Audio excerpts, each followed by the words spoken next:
아무도 널 찾지 않을 거야. 고아가 죽어도 신경 쓸 사람 없어. 남편 최민재는 그렇게 말하며 부러진 내 두 다리를 질질 끌어 쓰레기장에 내던졌습니다.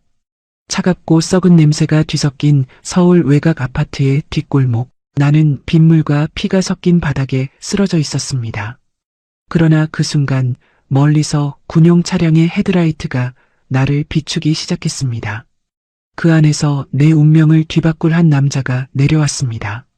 사연 시작 전 구독과 좋아요 버튼 눌러주세요. 오늘의 사연 지금 바로 시작합니다. 안녕하세요. 저는 올해 31살이 된 한소라라고 합니다. 이 이야기는 제 인생이 완전히 무너지고 다시 태어난 그 밤의 일입니다. 3시간 전 일이었습니다. 저는 거실 바닥에 쓰러져 있었습니다. 남편 최민재가 휘두른 야구 방망이에 오른쪽 다리가 꺾이는 소리를 들었습니다. 뼈가 부러지는 소리는 생각보다 둔탁했습니다. 비명조차 제대로 나오지 않았습니다. 이 미친년이 감히 내 돈을 숨겨. 민재는 숨을 헐떡이며 방망이를 다시 들어 올렸습니다. 이번엔 왼쪽 다리였습니다. 크악! 두 번째 타격에 저는 완전히 정신을 잃을 뻔했습니다. 그때 안방에서 시어머니 박말순이 나왔습니다. 야, 최민재, 바닥에 피 묻으면 어떡하냐? 그녀가 걱정한 건 제 다리가 아니라 거실 대리석 바닥이었습니다. 엄마, 이년이 내 돈 5억을 숨겼어요.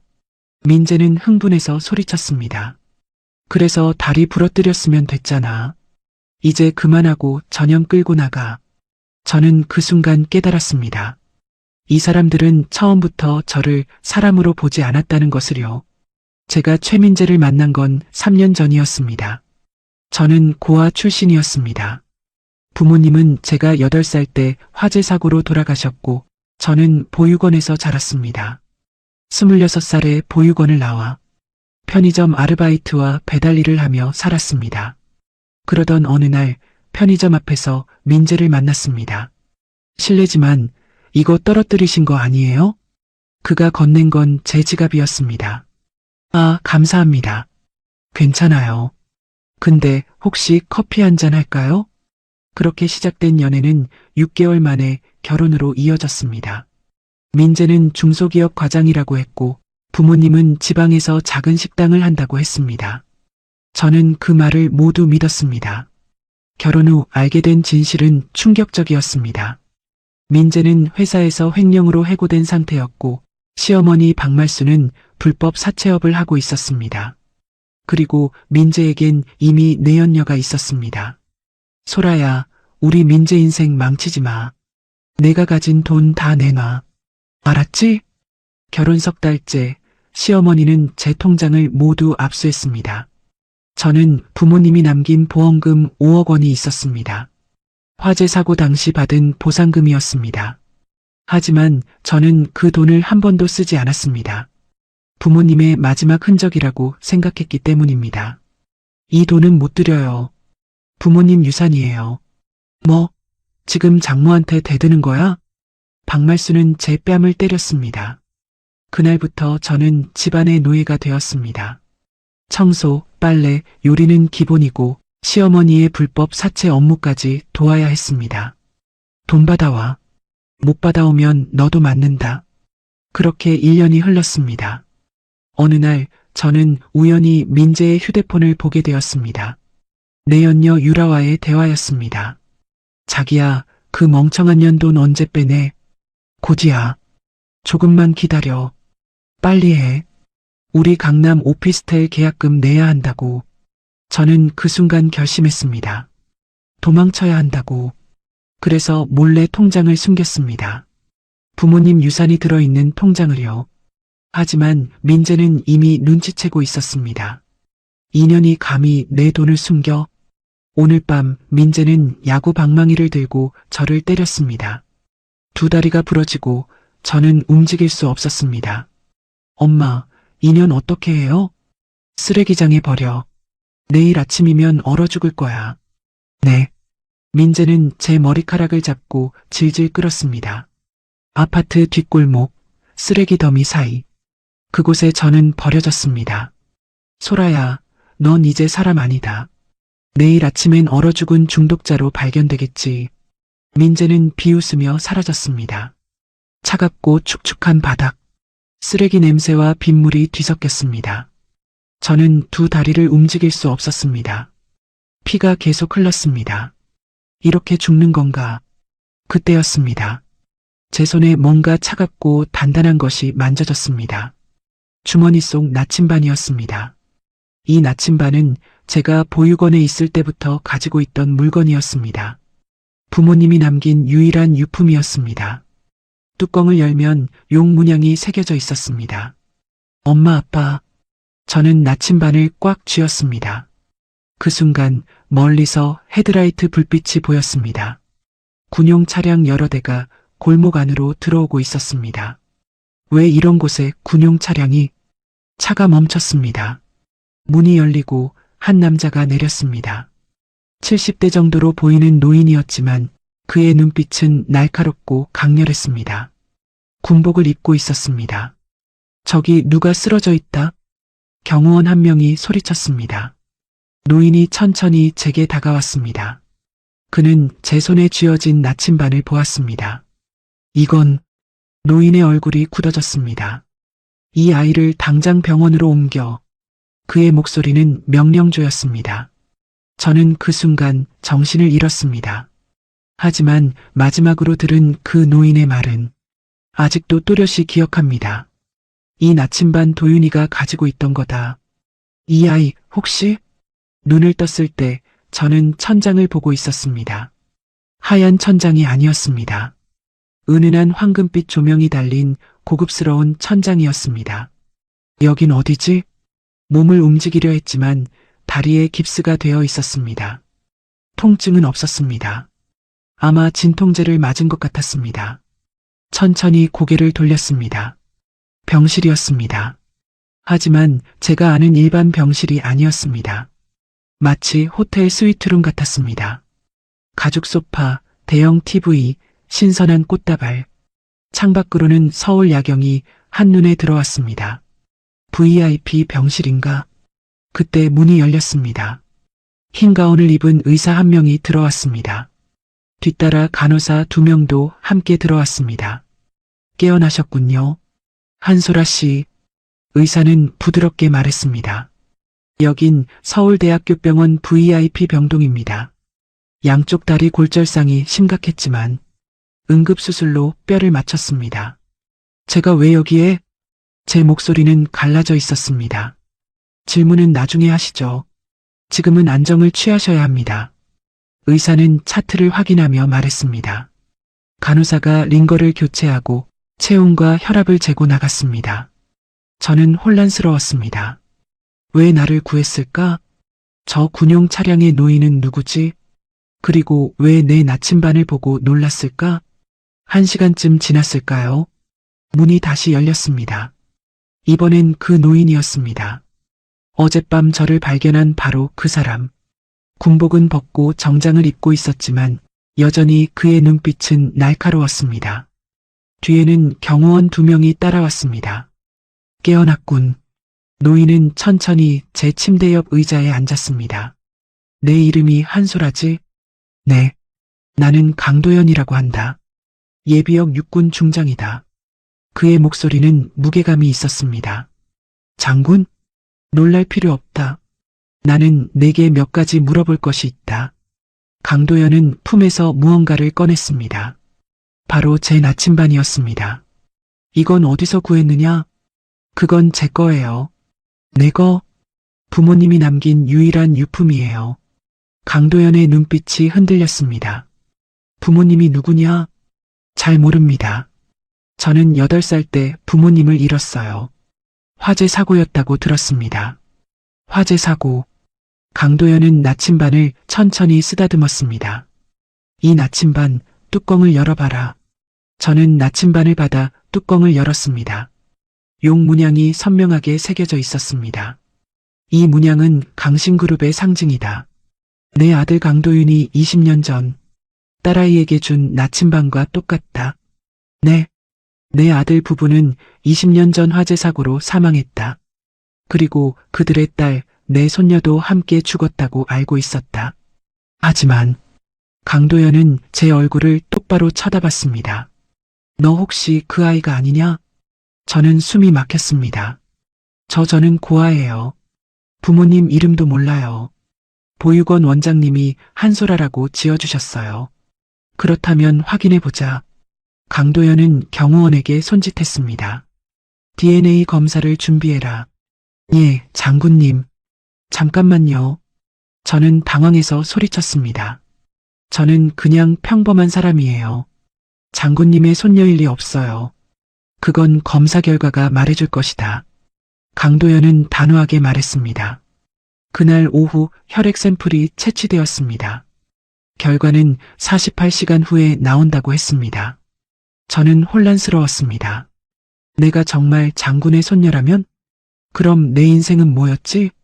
왜 나는 고아원에서 자랐을까? 부모님은 정말 사고로 돌아가신 걸까? 그날 밤 저는 잠을 이룰 수 없었습니다. 창밖 서울 야경을 보며 생각했습니다. 만약 제가 정말 강도연 장군의 손녀라면 민재와 박말순에게 당한 일을 복수할 수 있을까요? 아니, 복수가 아니라 정의를 세울 수 있을까요?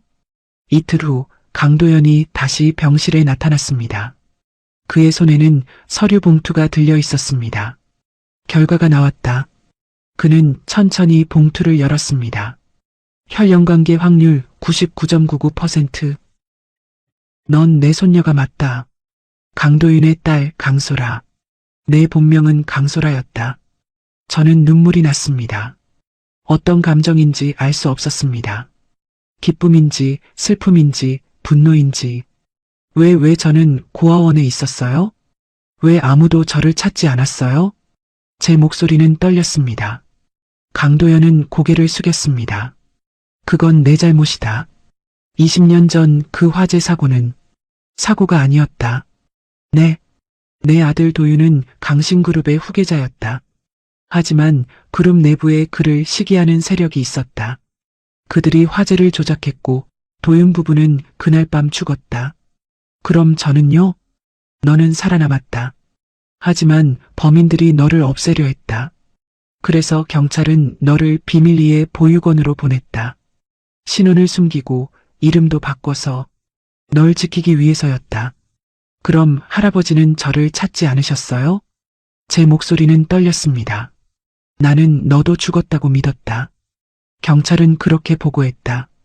20년 동안 나는 손녀가 죽었다고 믿었다. 강도연의 눈가에 눈물이 맺혔습니다. 하지만 이제 알았다. 넌 살아있었고 혼자 싸워왔구나. 미안하다, 소라야. 저는 더 이상 참을 수 없었습니다. 눈물이 쏟아졌습니다. 할아버지. 그 단어를 처음 불렀습니다. 강도연은 제 손을 꽉 잡았습니다. 이제 걱정하지 마라. 내가 너를 지킬 것이다. 그리고 너에게 손댄 자들. 그의 눈빛이 차갑게 변했습니다. 절대 용서하지 않겠다. 사흘이 지났습니다. 저는 여전히 VIP 병실에 입원해 있었습니다. 다리 상태는 빠르게 회복되고 있었습니다. 최고의 의료진 덕분이었습니다. 하지만 제 마음은 복잡했습니다. 할아버지 강도연은 매일 저를 찾아왔습니다. 그리고 20년 전 이야기를 조금씩 들려주었습니다. 내 아버지 도윤은 훌륭한 사람이었다. 정의롭고 따뜻하고 강했지. 너도 아버지를 닮았구나. 저는 부모님 얼굴조차 기억하지 못했습니다. 8살 때의 기억은 너무 희미했습니다. 할아버지, 그럼 부모님을 죽인 사람은 누구예요? 어느 날 저는 물었습니다. 강도연은 잠시 침묵했습니다. 아직 확실하지 않다. 하지만 조사 중이다. 내 사람들이 20년 전 사건을 다시 파고 있다. 그럼 저를 괴롭힌 사람들은요? 저는 떨리는 목소리로 물었습니다. 최민재와 박말수는요? 강도연의 눈빛이 차갑게 변했습니다. 걱정하지 마라. 그들도 조사 중이다. 내 특수팀이 움직이고 있다. 특수팀이요? 나는 군 출신이다. 내 밑에는 여전히 충성스러운 사람들이 많다. 그들이 지금 최민재 일가를 감시하고 있다. 그날 오후 강도연의 비서 한 명이 병실로 들어왔습니다. 그는 서류 뭉치를 들고 있었습니다. 장군님, 보고 드립니다. 비서는 강도연에게 서류를 건넸습니다. 강도연은 서류를 훑어보더니 표정이 굳어졌습니다. 이 정도일 줄은 몰랐군. 무슨 일이에요? 저는 불안하게 물었습니다. 강도연은 서류를 제게 건넸습니다. 직접 봐라. 내가 알아야 할 진실이다. 저는 서류를 받아 읽기 시작했습니다. 첫 페이지부터 충격이었습니다.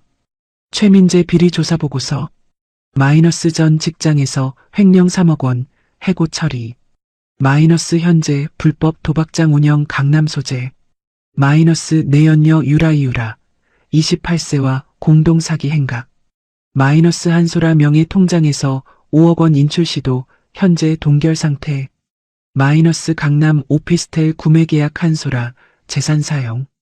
저는 손이 떨렸습니다. 이게 다 사실이에요? 그뿐만이 아니다. 계속 읽어봐라. 다음 페이지에는 박말순에 대한 내용이었습니다. 박말순 불법 사채업 조사 보고서, 마이너스 불법 사채업 운영 15년 연이자 300%, 마이너스 폭력 조직과 연계, 채무자 협박 및 폭행, 마이너스 세금 탈루 누적액 8억 원, 마이너스 한소라를 이용한 불법 채권 추심 증거 확보. 저는 숨이 막혔습니다. 제가 그동안 당한 일들이 모두 범죄였습니다. 그리고 저는 그들의 범죄에 이용당했던 것입니다. 이건 정말. 저는 말을 잇지 못했습니다. 소라야. 강도연은 제 어깨에 손을 얹었습니다. 넌 피해자다. 저들이 널 이용하고 학대하고 죽이려 했다. 하지만 이제는 끝이다. 어떻게 끝낼 건가요? 법으로 심판할 것이다. 증거는 충분하다. 이제 검찰에 넘기기만 하면 된다. 그날 밤 저는 서류를 다시 읽었습니다. 민재와 내연녀 유라의 대화 녹취록도 있었습니다. 녹취록 최민재 앤드 이유라. 유라 자기야, 그 멍청한 년 언제 처리해? 민재 곧이야. 다리 부러뜨렸으니까 이제 끝이지. 유라 그럼 5억은 언제 받아? 민재 벌써 통장에서 빼냈어. 다음 주면 오피스텔 계약 완료야. 유라 역시 내 남자.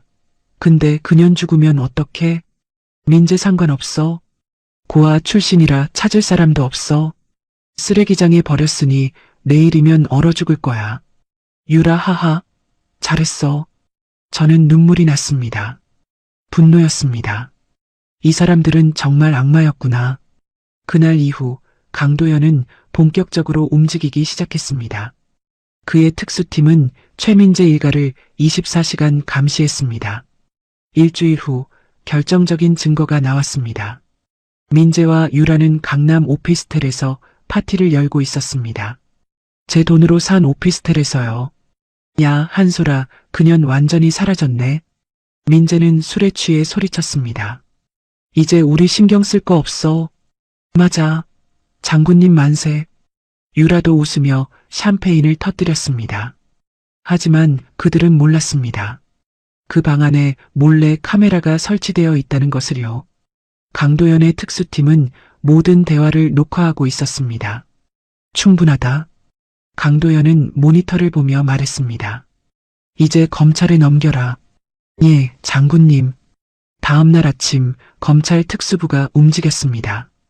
최민재와 박말순, 그리고 내연녀 이유라. 세 사람 모두 긴급 체포되었습니다. 혐의는 명확했습니다. 마이너스 살인미수 한소라에 대한 폭행 및 유기, 마이너스 사기 한소라 명예 재산 편취, 마이너스 불법 사채업 운영, 마이너스 세금 탈루, 마이너스 폭력 조직 연계 범죄. 저는 병실에서 뉴스를 봤습니다. 화면 속 민재는 수갑을 찬 채 고개를 숙이고 있었습니다. 한소라 씨에게 사과하고 싶습니다. 민재는 카메라 앞에서 소리쳤습니다. 하지만 저는 그 말을 믿지 않았습니다. 저는 이미 알고 있었습니다. 그는 진심으로 사과하는 게 아니라 형량을 줄이기 위해 연기하는 것뿐이라는 걸요. 강도연이 병실로 들어왔습니다. 봤느냐? 네, 봤어요. 이제 법정에서 만날 것이다. 넌 증인으로 출석해야 한다. 준비되었느냐? 저는 고개를 끄덕였습니다. 네, 준비됐어요. 좋다. 그럼 다음 주 월요일이다. 내가 최고의 변호사를 붙여줬다. 걱정하지 마라. 할아버지. 저는 강도연을 똑바로 쳐다봤습니다. 전 복수하고 싶지 않아요. 그냥 정의가 이루어지길 바랄 뿐이에요. 강도연은 빙그레 웃었습니다. 그게 진짜 복수다, 소라야. 정의야말로 가장 강력한 무기니까. 하지만 저는 몰랐습니다.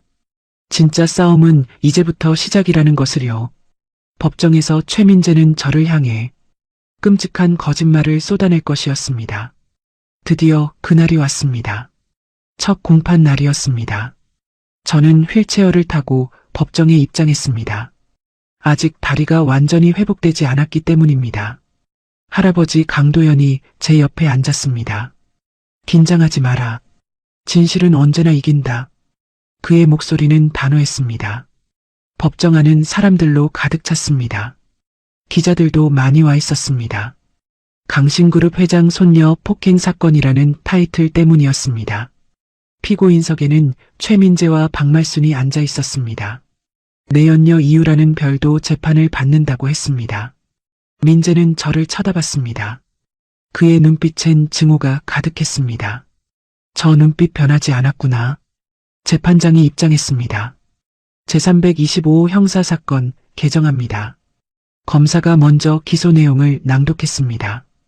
피고인 최민재는 배우자 한소라 씨를 야구 방망이로 폭행하여 양쪽 다리를 골절시켰으며 피해자를 쓰레기장에 유기하여 살해하려 했습니다.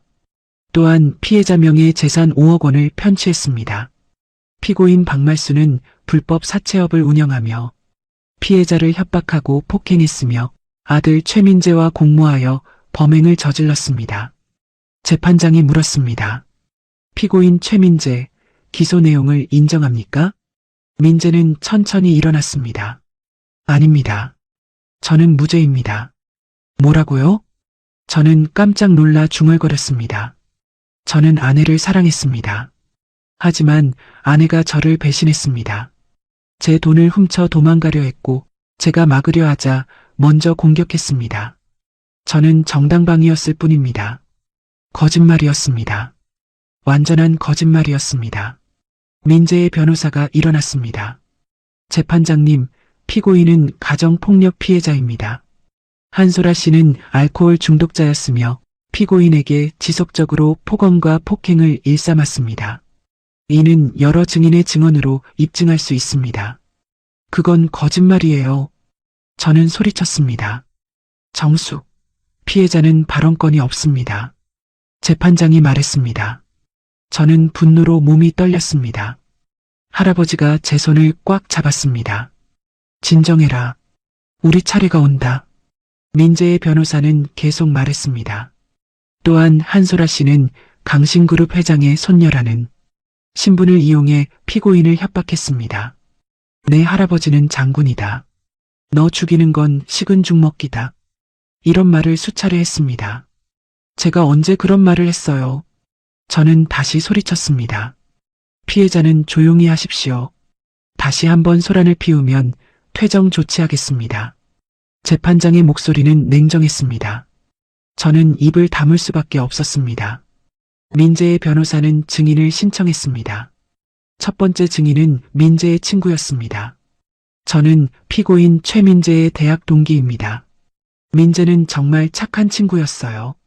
하지만 한소라 씨와 결혼한 후 완전히 변했습니다. 항상 멍이 들어 있었고 우울해했어요. 한 번은 제게 이런 말을 했습니다. 형, 나 아내한테 맞고 살아. 근데 남자라서 말 못해. 저는 정말 안타까웠습니다. 거짓말이었습니다. 저는 그 사람을 본 적도 없었습니다. 두 번째 증인은 동네 슈퍼 주인이었습니다. 저는 피고인 부부가 사는 동네에서 슈퍼를 운영합니다.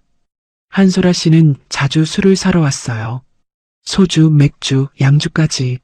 한 번은 술에 취해서 욕을 하면서 나갔어요. 내 남편 죽여버릴 거야. 이런 말도 했습니다. 이것도 거짓말이었습니다. 저는 술을 거의 마시지 않았습니다. 세 번째 증인은 민재의 직장 동료였습니다. 민재는 회사에서 성실한 직원이었습니다. 하지만 아내 문제로 고생이 많았어요. 한 번은 회사에 아내가 찾아와서 내 남편 월급 다 내놔 하고 소리를 질렀습니다. 민재는 창피해서 얼굴을 들지 못했어요. 모두 거짓말이었습니다. 저는 민재 회사에 간 적이 없었습니다. 하지만 증인들은 계속 거짓 증언을 했습니다.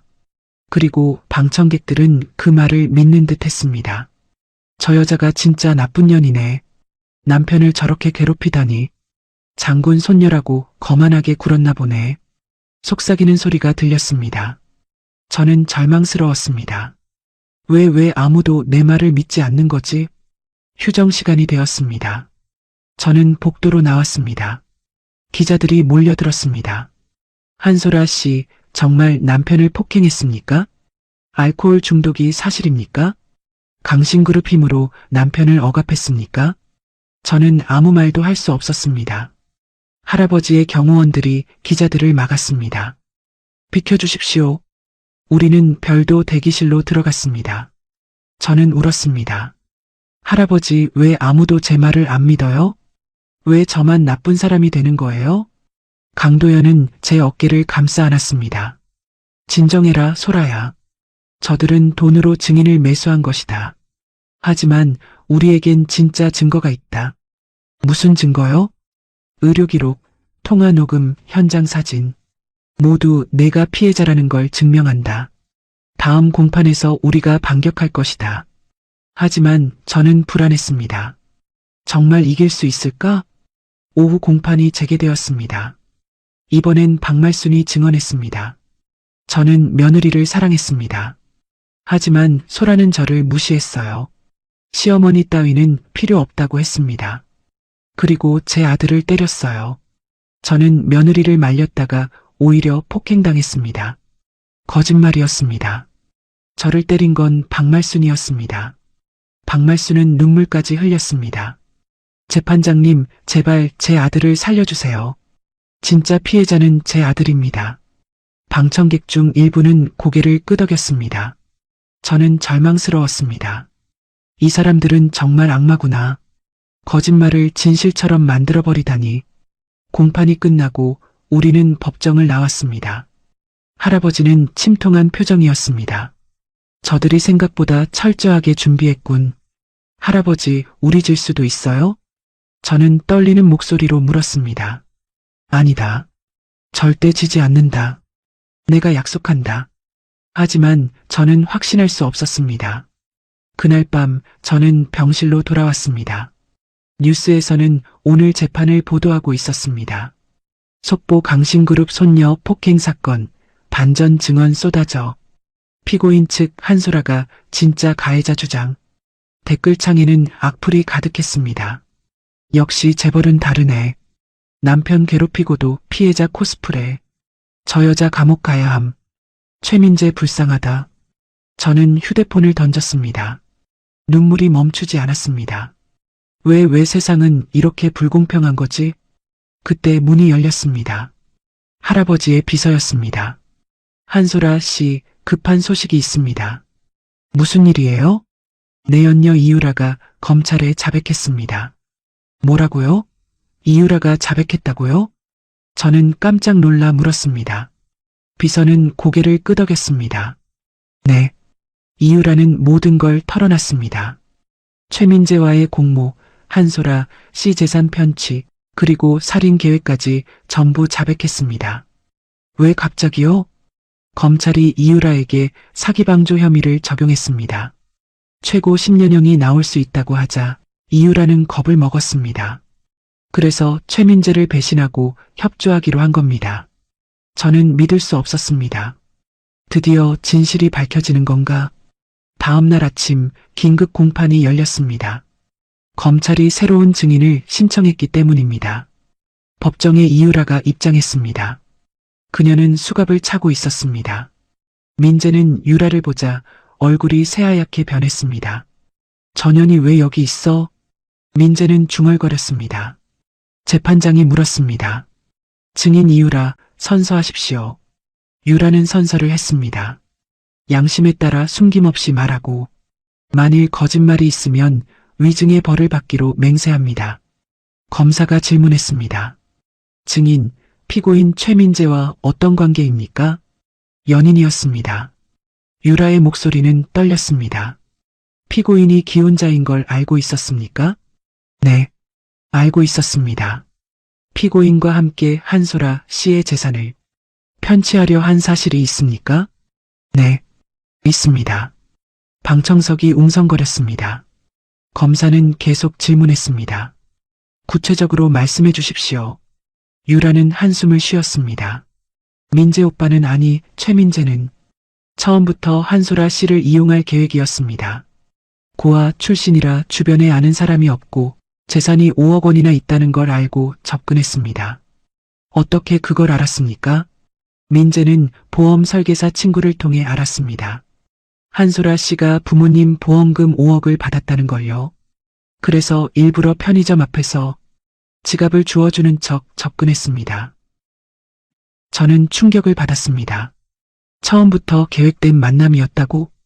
유라는 계속 말했습니다. 결혼 후 민재는 한소라 씨 통장을 손에 넣으려 했지만 한소라 씨가 돈을 내주지 않았습니다. 그래서 박말순 씨와 함께 폭행하고 협박했습니다. 하지만 그래도 안 되자 유라는 잠시 멈췄습니다. 아예 죽이기로 했습니다. 법정이 술렁였습니다. 그날 밤 민재는 한소라 씨의 다리를 부러뜨렸습니다. 그리고 쓰레기장에 버렸습니다. 저는 그걸 다 알고 있었습니다. 아니, 같이 계획했습니다. 유라는 눈물을 흘렸습니다. 죄송합니다, 한소라 씨. 저는 돈 때문에 미쳤던 것 같아요. 저는 아무 말도 할 수 없었습니다. 분노보다는 허탈함이 먼저 왔습니다. 검사가 물었습니다. 증인, 증거가 있습니까? 네, 있습니다. 유라는 휴대폰을 제출했습니다. 이 안에 민재와 나눈 모든 대화가 있습니다. 돈 나눠 가지는 계획, 오피스텔 계약서, 그리고 한소라 씨를 죽이자는 대화까지요. 검사는 휴대폰을 받아 재판장에게 제출했습니다. 민재의 변호사가 벌떡 일어났습니다. 이에 있습니다. 저 증언은 신빙성이 없습니다. 증인은 형량을 줄이기 위해 거짓말하는 겁니다. 하지만 검사는 냉정하게 말했습니다. 재판장님, 이미 포렌식 검증을 마쳤습니다. 대화 내용은 모두 사실입니다. 또한 은행 거래 내역도 확보했습니다. 한소라 씨명의 통장에서 5억 원이 최민재 계좌로 이체된 기록이 있습니다. 재판장이 서류를 검토했습니다. 확인하겠습니다. 법정은 잠시 조용해졌습니다. 민재는 고개를 떨구고 있었습니다. 박말순은 얼굴이 창백했습니다. 재판장이 말했습니다. 증거를 검토한 결과 신빙성이 있다고 판단합니다. 피고인 최민재, 할 말 있습니까? 민재는 천천히 일어났습니다. 그의 손은 떨리고 있었습니다. 재판장님, 그는 말을 잇지 못했습니다. 저는 정말 죄송합니다. 민재는 결국 고개를 숙였습니다. 기소 내용을 인정합니까? 네, 인정합니다. 방청석이 다시 웅성거렸습니다. 저는 안도의 한숨을 쉬었습니다. 드디어 끝나는구나. 하지만 재판장은 아직 판결을 내리지 않았습니다. 다음 공판에서 최종 판결을 내리겠습니다. 오늘은 여기까지입니다. 공판이 끝나고 저는 복도로 나왔습니다. 기자들이 다시 몰려들었습니다. 하지만 이번엔 질문이 달랐습니다. 한소라 씨, 지금 기분이 어떠십니까? 피고인의 자백을 어떻게 생각하십니까? 저는 마이크 앞에 섰습니다. 할아버지가 제 옆에 서서 지켜봤습니다. 저는 복수하고 싶지 않습니다. 저는 떨리는 목소리로 말했습니다. 다만 진실이 밝혀져서 다행입니다. 그리고 저처럼 고통받는 사람들이 더 이상 없었으면 좋겠습니다. 기자들은 제 말을 받아 적었습니다. 저는 휠체어를 타고 병원으로 돌아왔습니다. 그날 밤 뉴스는 완전히 달라져 있었습니다. 속보 최민재, 법정에서 범행 전부 자백. 한소라, 복수보다 진실 원했다. 댓글도 바뀌었습니다. 한소라 씨 정말 대단하다. 저런 일을 당하고도 저렇게 말할 수 있다니. 최민재는 무기징역 받아야 한다. 저는 창밖을 보며 생각했습니다. 이제 정말 끝나는 걸까? 최종 공판일이 다가왔습니다. 저는 이제 휠체어 없이 걸을 수 있었습니다. 재활치료 덕분이었습니다. 법정에 들어서자 민재와 박말순이 보였습니다. 두 사람 모두 초췌한 모습이었습니다. 재판장이 입장했습니다. 지금부터 최종 변론을 듣겠습니다. 검사가 먼저 일어났습니다. 피고인 최민재는 계획적으로 피해자에게 접근했고 결혼을 빙자해 재산을 편취하려 했으며 최종적으로는 살해까지 시도했습니다. 이는 명백한 살인미수이자 사기입니다. 무기징역을 구형합니다. 피고인 박말수는 아들과 공모하여 피해자를 지속적으로 폭행하고 협박했으며 불법 사채업으로 수십 명의 피해자를 양산했습니다. 징역 20년을 구형합니다. 재판장이 고개를 끄덕였습니다. 피고인 측 최후 변론하십시오. 민재의 변호사가 일어났습니다. 재판장님, 피고인은 깊이 반성하고 있습니다. 선처를 부탁드립니다. 하지만 재판장은 냉정했습니다. 판결을 선고하겠습니다. 피고인 최민재, 살인미수 및 사기 혐의로 징역 25년을 선고합니다. 피고인 박말순, 불법 사채업 및 폭행 혐의로 징역 18년을 선고합니다. 이상입니다. 망치 소리가 울렸습니다. 민재는 그 자리에서 주저앉았습니다. 25년이라고? 내 인생이. 박말순은 비명을 질렀습니다. 재판장님, 제발 한 번만 봐주세요. 하지만 판결은 번복되지 않았습니다. 저는 안도의 한숨을 쉬었습니다. 드디어 정말 끝났구나. 법정을 나서는데 할아버지가 제 어깨를 잡았습니다. 소라야, 잠깐 내 사무실로 가자. 내게 보여줄 게 있다. 무엇인데요? 내 부모님에 관한 것이다. 저는 가슴이 철렁했습니다. 우리는 강신그룹 본사로 갔습니다. 30층 회장실이었습니다. 할아버지는 금고를 열었습니다. 그 안에서 오래된 파일을 꺼냈습니다. 20년 전 내 아들 도윤은 화재로 죽었다. 경찰은 그걸 사고라고 결론 내렸다. 하지만 나는 믿지 않았다. 할아버지는 파일을 펼쳤습니다. 그래서 내 사람들을 시켜 조사했다. 그리고 마침내 진실을 찾았다. 파일 속에는 사진과 문서들이 가득했습니다. 20년 전 그날 밤 도윤의 집에 불이 났다. 하지만 그건 단순한 화재가 아니었다. 방화였다. 방화요? 범인은 강신그룹 이사였던 이철수다. 그는 도윤이 후계자가 되는 걸 막고 싶었다. 그래서 도윤 가족을 모두 없애려 했다. 할아버지는 사진 한 장을 꺼냈습니다. 화재 현장 사진이었습니다. 하지만 너는 살아남았다. 그날 밤 도윤은 너를 창문 밖으로 던졌다. 2층이었지만 아래에 화단이 있었다. 넌 그렇게 살았다. 저는 눈물이 났습니다. 아버지가 저를 구해주신 거예요? 그렇다. 도윤은 내 목숨을 구하고 불 속에서 죽었다. 그럼 이철수는 어떻게 됐어요? 할아버지의 표정이 굳어졌습니다. 그는 증거 불충분으로 풀려났다. 20년 동안 나는 그를 찾았다. 하지만 그는 해외로 도망갔다. 지금은 어디 있어요? 모른다. 하지만 곧 찾을 것이다. 저는 주먹을 쥐었습니다. 할아버지, 제가 도와드릴게요. 부모님의 원수를 꼭 갚고 싶어요. 아니다, 소라야. 복수는 내가 할 일이다. 넌 이제 내 인생을 살아라. 하지만 내 말 들어라. 할아버지는 단호하게 말했습니다. 너는 이제 강신그룹의 유일한 후계자다. 내가 해야 할 일은 복수가 아니라 이 그룹을 이끄는 것이다. 저는 혼란스러웠습니다. 저는 준비가 안 됐어요.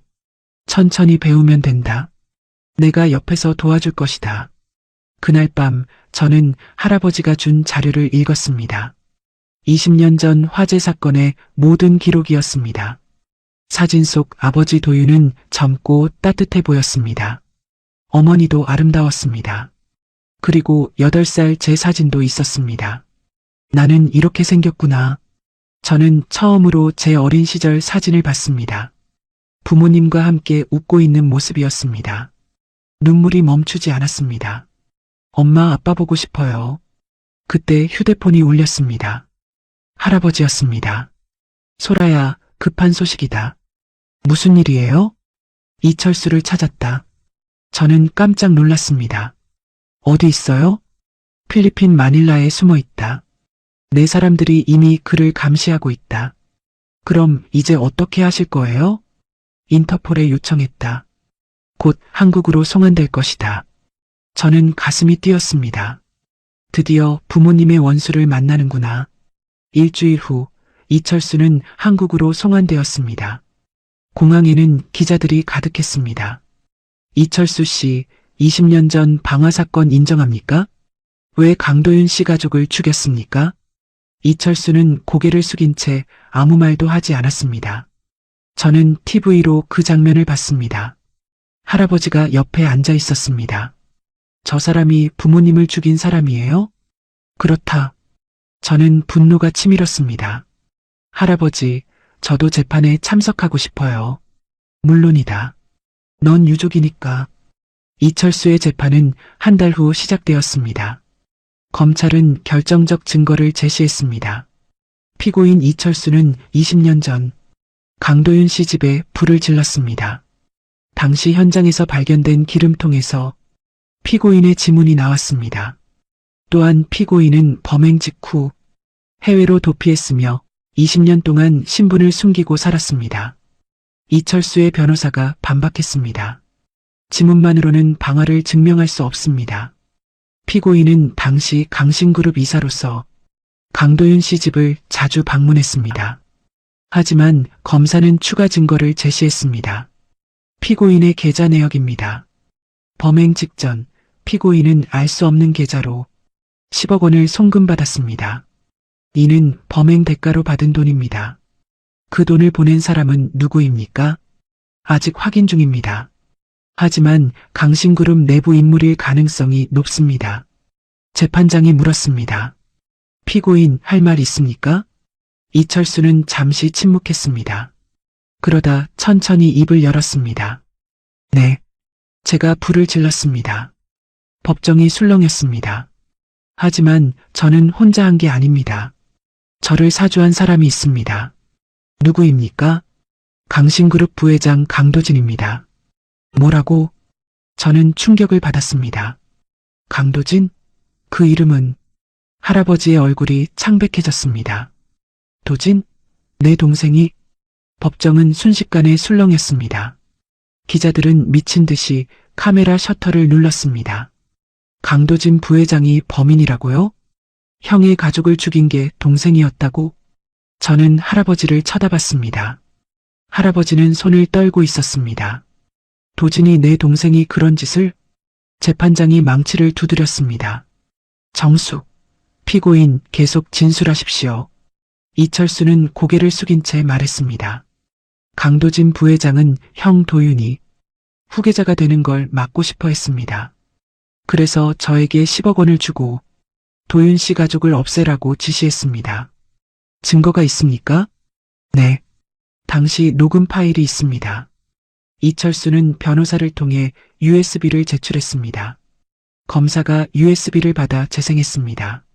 스피커에서 목소리가 흘러나왔습니다. 이철수, 잘 들어. 내 형 도윤을 없애야 해. 깔끔하게 처리하면 10억을 주지. 부회장님, 그건 너무. 겁먹지 마.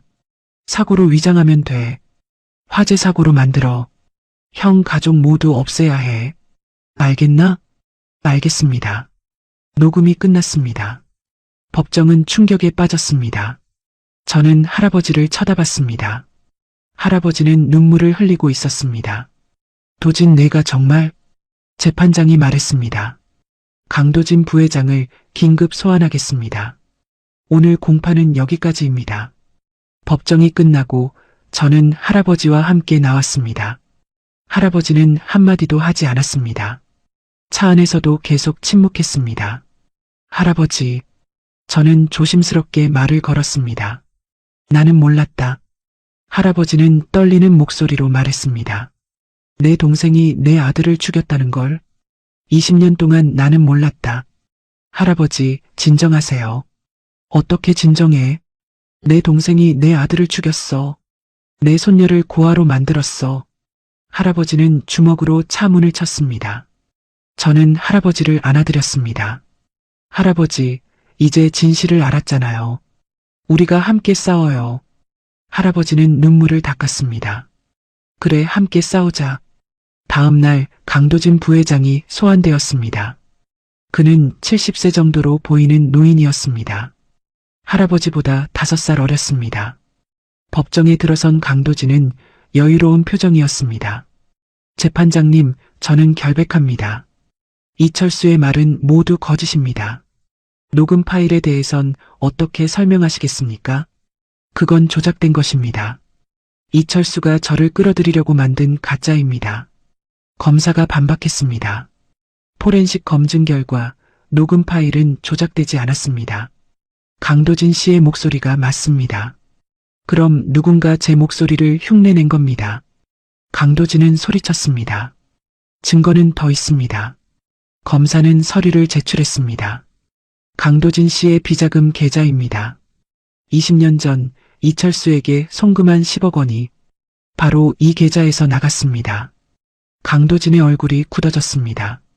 또한 강도진 씨는 범행 직후 강신그룹 지분을 대거 매입했습니다.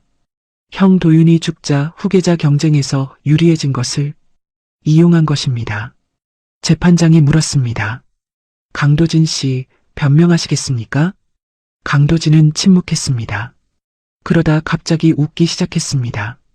하하하하. 왜 웃습니까? 좋아요. 인정합니다. 제가 형을 죽였습니다. 법정이 다시 술렁였습니다.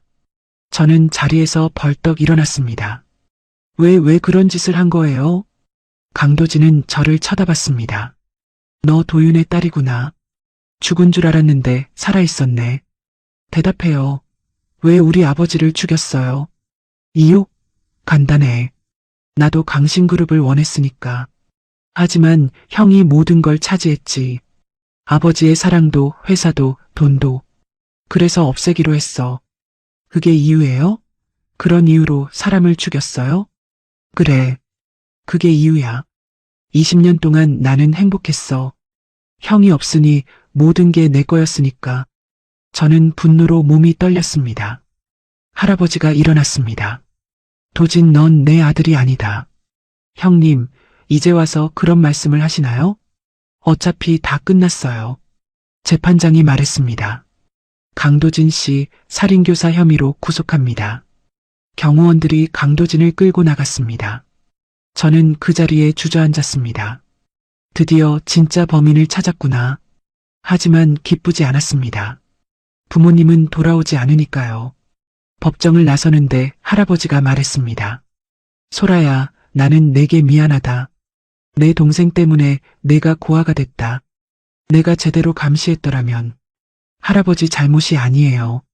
아니다. 내 잘못이다. 하지만 이제 모든 게 끝났다. 이제 우리 새로운 시작을 하자. 저는 고개를 끄덕였습니다. 하지만 제 마음속엔 여전히 의문이 남아 있었습니다. 정말 이게 끝일까? 강도진의 최종 공판일이 다가왔습니다. 이철수와 강도진은 함께 재판을 받게 되었습니다. 저는 할아버지와 함께 법정에 입장했습니다. 이번엔 많은 사람들이 방청석을 가득 채웠습니다. 언론에서도 큰 관심을 보였습니다. 강신그룹 권력 다툼의 비극, 20년 만에 밝혀진 진실, 신문 헤드라인들이 쏟아졌습니다. 재판장이 입장했습니다. 지금부터 강도진, 이철수 살인교사 및 방화사건, 최종 공판을 시작하겠습니다. 검사가 일어났습니다. 재판장님, 피고인 강도진과 이철수는 20년 전 계획적으로 강도윤 씨 가족을 살해했습니다. 피고인 강도진은 회사 경영권을 차지하기 위해 친형을 살해하라고 지시했고, 피고인 이철수는 그 지시를 받고 방화를 실행했습니다. 이는 명백한 살인교사이며 피해자는 강도윤 씨와 그의 아내, 그리고 당시 8살이었던 딸 강소라 씨입니다. 검사는 저를 가리켰습니다. 다행히 강소라 씨는 기적적으로 살아남았지만 20년 동안 고아로 살아야 했습니다. 부모를 잃고 신분을 숨기고 외롭고 힘든 시간을 보냈습니다. 저는 눈물을 참았습니다. 검사는 계속 말했습니다. 피고인들의 범행으로 인해 한 가정이 완전히 파괴되었습니다. 이는 용서받을 수 없는 범죄입니다. 검찰은 피고인 강도진에게 무기징역을, 피고인 이철수에게 징역 30년을 구형합니다. 재판장이 강도진을 쳐다봤습니다. 피고인 할 말 있습니까? 강도진은 천천히 일어났습니다. 그의 얼굴엔 여전히 오만함이 남아 있었습니다. 재판장님, 저는 후회하지 않습니다. 법정이 술렁였습니다. 형은 모든 걸 가졌습니다. 아버지의 사랑, 회사, 명예. 나는 항상 그림자였습니다. 그래서 선택한 것뿐입니다. 그게 살인을 정당화할 수 있습니까? 재판장이 물었습니다. 정당화가 아닙니다. 생존이었습니다. 저는 참을 수 없었습니다. 자리에서 일어나 소리쳤습니다. 생존이라고요? 당신은 제 부모님을 죽였어요. 저를 고아로 만들었어요. 그게 생존이라고 말할 수 있어요? 정숙. 재판장이 말했습니다. 하지만 저는 멈추지 않았습니다. 저는 20년 동안 부모님 얼굴도 기억 못했어요. 보육원에서 혼자 자랐고 세상에 아무도 없다고 믿으며 살았어요. 그런 제 인생을 당신이 망쳤어요. 강도진은 저를 쳐다봤습니다. 미안하다고 말할 순 없다. 하지만 내가 살아남은 건 다행이라고 생각한다. 그게 위로가 될 것 같아요? 당신은 괴물이에요. 할아버지가 제 어깨를 잡았습니다. 소라야, 진정해라. 저는 눈물을 흘리며 자리에 앉았습니다. 재판장이 말했습니다. 피고인의 태도를 볼 때 반성의 기미가 전혀 보이지 않습니다. 이제 판결을 선고하겠습니다. 법정이 조용해졌습니다. 피고인 강도진, 살인교사 및 재산 편취 혐의로 무기징역을 선고합니다. 피고인 이철수, 살인 및 방화 혐의로 징역 30년을 선고합니다. 이상입니다. 망치 소리가 울렸습니다. 강도진은 표정 하나 바꾸지 않았습니다. 하지만 이철수는 무릎을 꿇고 울기 시작했습니다. 재판장님, 제발 한 번만 봐주세요. 하지만 판결은 번복되지 않았습니다. 법정을 나서자 기자들이 몰려들었습니다. 강소라 씨, 지금 기분이 어떠십니까? 판결에 만족하십니까? 저는 마이크 앞에 섰습니다. 저는 복수가 아니라 정의를 원했습니다. 오늘 그 정의가 이루어졌다고 믿습니다. 하지만 부모님은 돌아오지 않습니다. 20년의 시간도 되돌릴 수 없습니다. 그래도 이제 저는 앞으로 나아가려고 합니다. 부모님이 원하셨을 삶을 살고 싶습니다. 기자들은 제 말을 받아 적었습니다. 할아버지가 제 옆에 섰습니다. 내 손녀 소라는 이제 강신그룹의 유일한 후계자다. 나는 그녀를 자랑스럽게 생각한다. 그날 밤 저는 부모님 묘소를 찾아갔습니다. 20년 만에 처음이었습니다. 묘비에는 이렇게 새겨져 있었습니다. 강도윤 1970-2005, 박지은 1972-2005, 사랑하는 아들과 며느리. 저는 무릎을 꿇고 절을 올렸습니다. 엄마 아빠 이제야 찾아왔어요. 저는 강소라예요. 엄마 아빠 딸이에요. 눈물이 멈추지 않았습니다. 오랜 시간 혼자 살았어요. 엄마 아빠 얼굴도 기억 못했어요. 하지만 이제 알아요. 저를 얼마나 사랑하셨는지. 아빠가 저를 구하려고 창밖으로 던지셨다는 거 할아버지한테 들었어요. 아빠 덕분에 제가 살았어요. 그리고 엄마 아빠를 죽인 사람들 모두 벌을 받았어요. 이제 편히 쉬세요. 저는 나침반을 꺼냈습니다. 부모님이 남긴 유일한 유품이었습니다. 이 나침반 덕분에 할아버지를 만났어요. 엄마 아빠가 저를 지켜주신 거죠?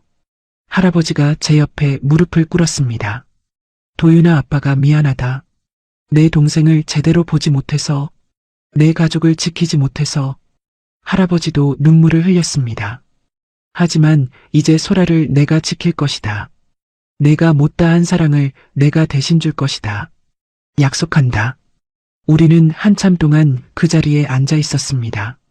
돌아오는 차 안에서 할아버지가 말했습니다. 소라야, 너에게 줄 게 있다. 할아버지는 봉투를 건넸습니다. 이건 내 아버지가 남긴 편지다. 아버지가요? 도윤은 죽기 전날 나에게 편지를 써서 맡겼다. 만약 내게 무슨 일이 생기면 소라에게 전해달라고. 저는 떨리는 손으로 봉투를 열었습니다. 편지는 아버지의 손글씨였습니다. 사랑하는 소라에게. 소라야, 이 편지를 읽고 있다면 아빠는 아마 너와 함께 있지 못할 것이다. 아빠는 내가 태어난 날부터 너를 정말 많이 사랑했단다. 내 웃음소리, 내 목소리, 모든 게 아빠에겐 세상에서 가장 소중했어. 만약 아빠가 없어도 너는 강하게 자라날 거라고 믿는다. 너는 우리 가족의 희망이니까. 언젠가 너는 이 편지를 읽고 아빠를 원망할지도 모르겠다.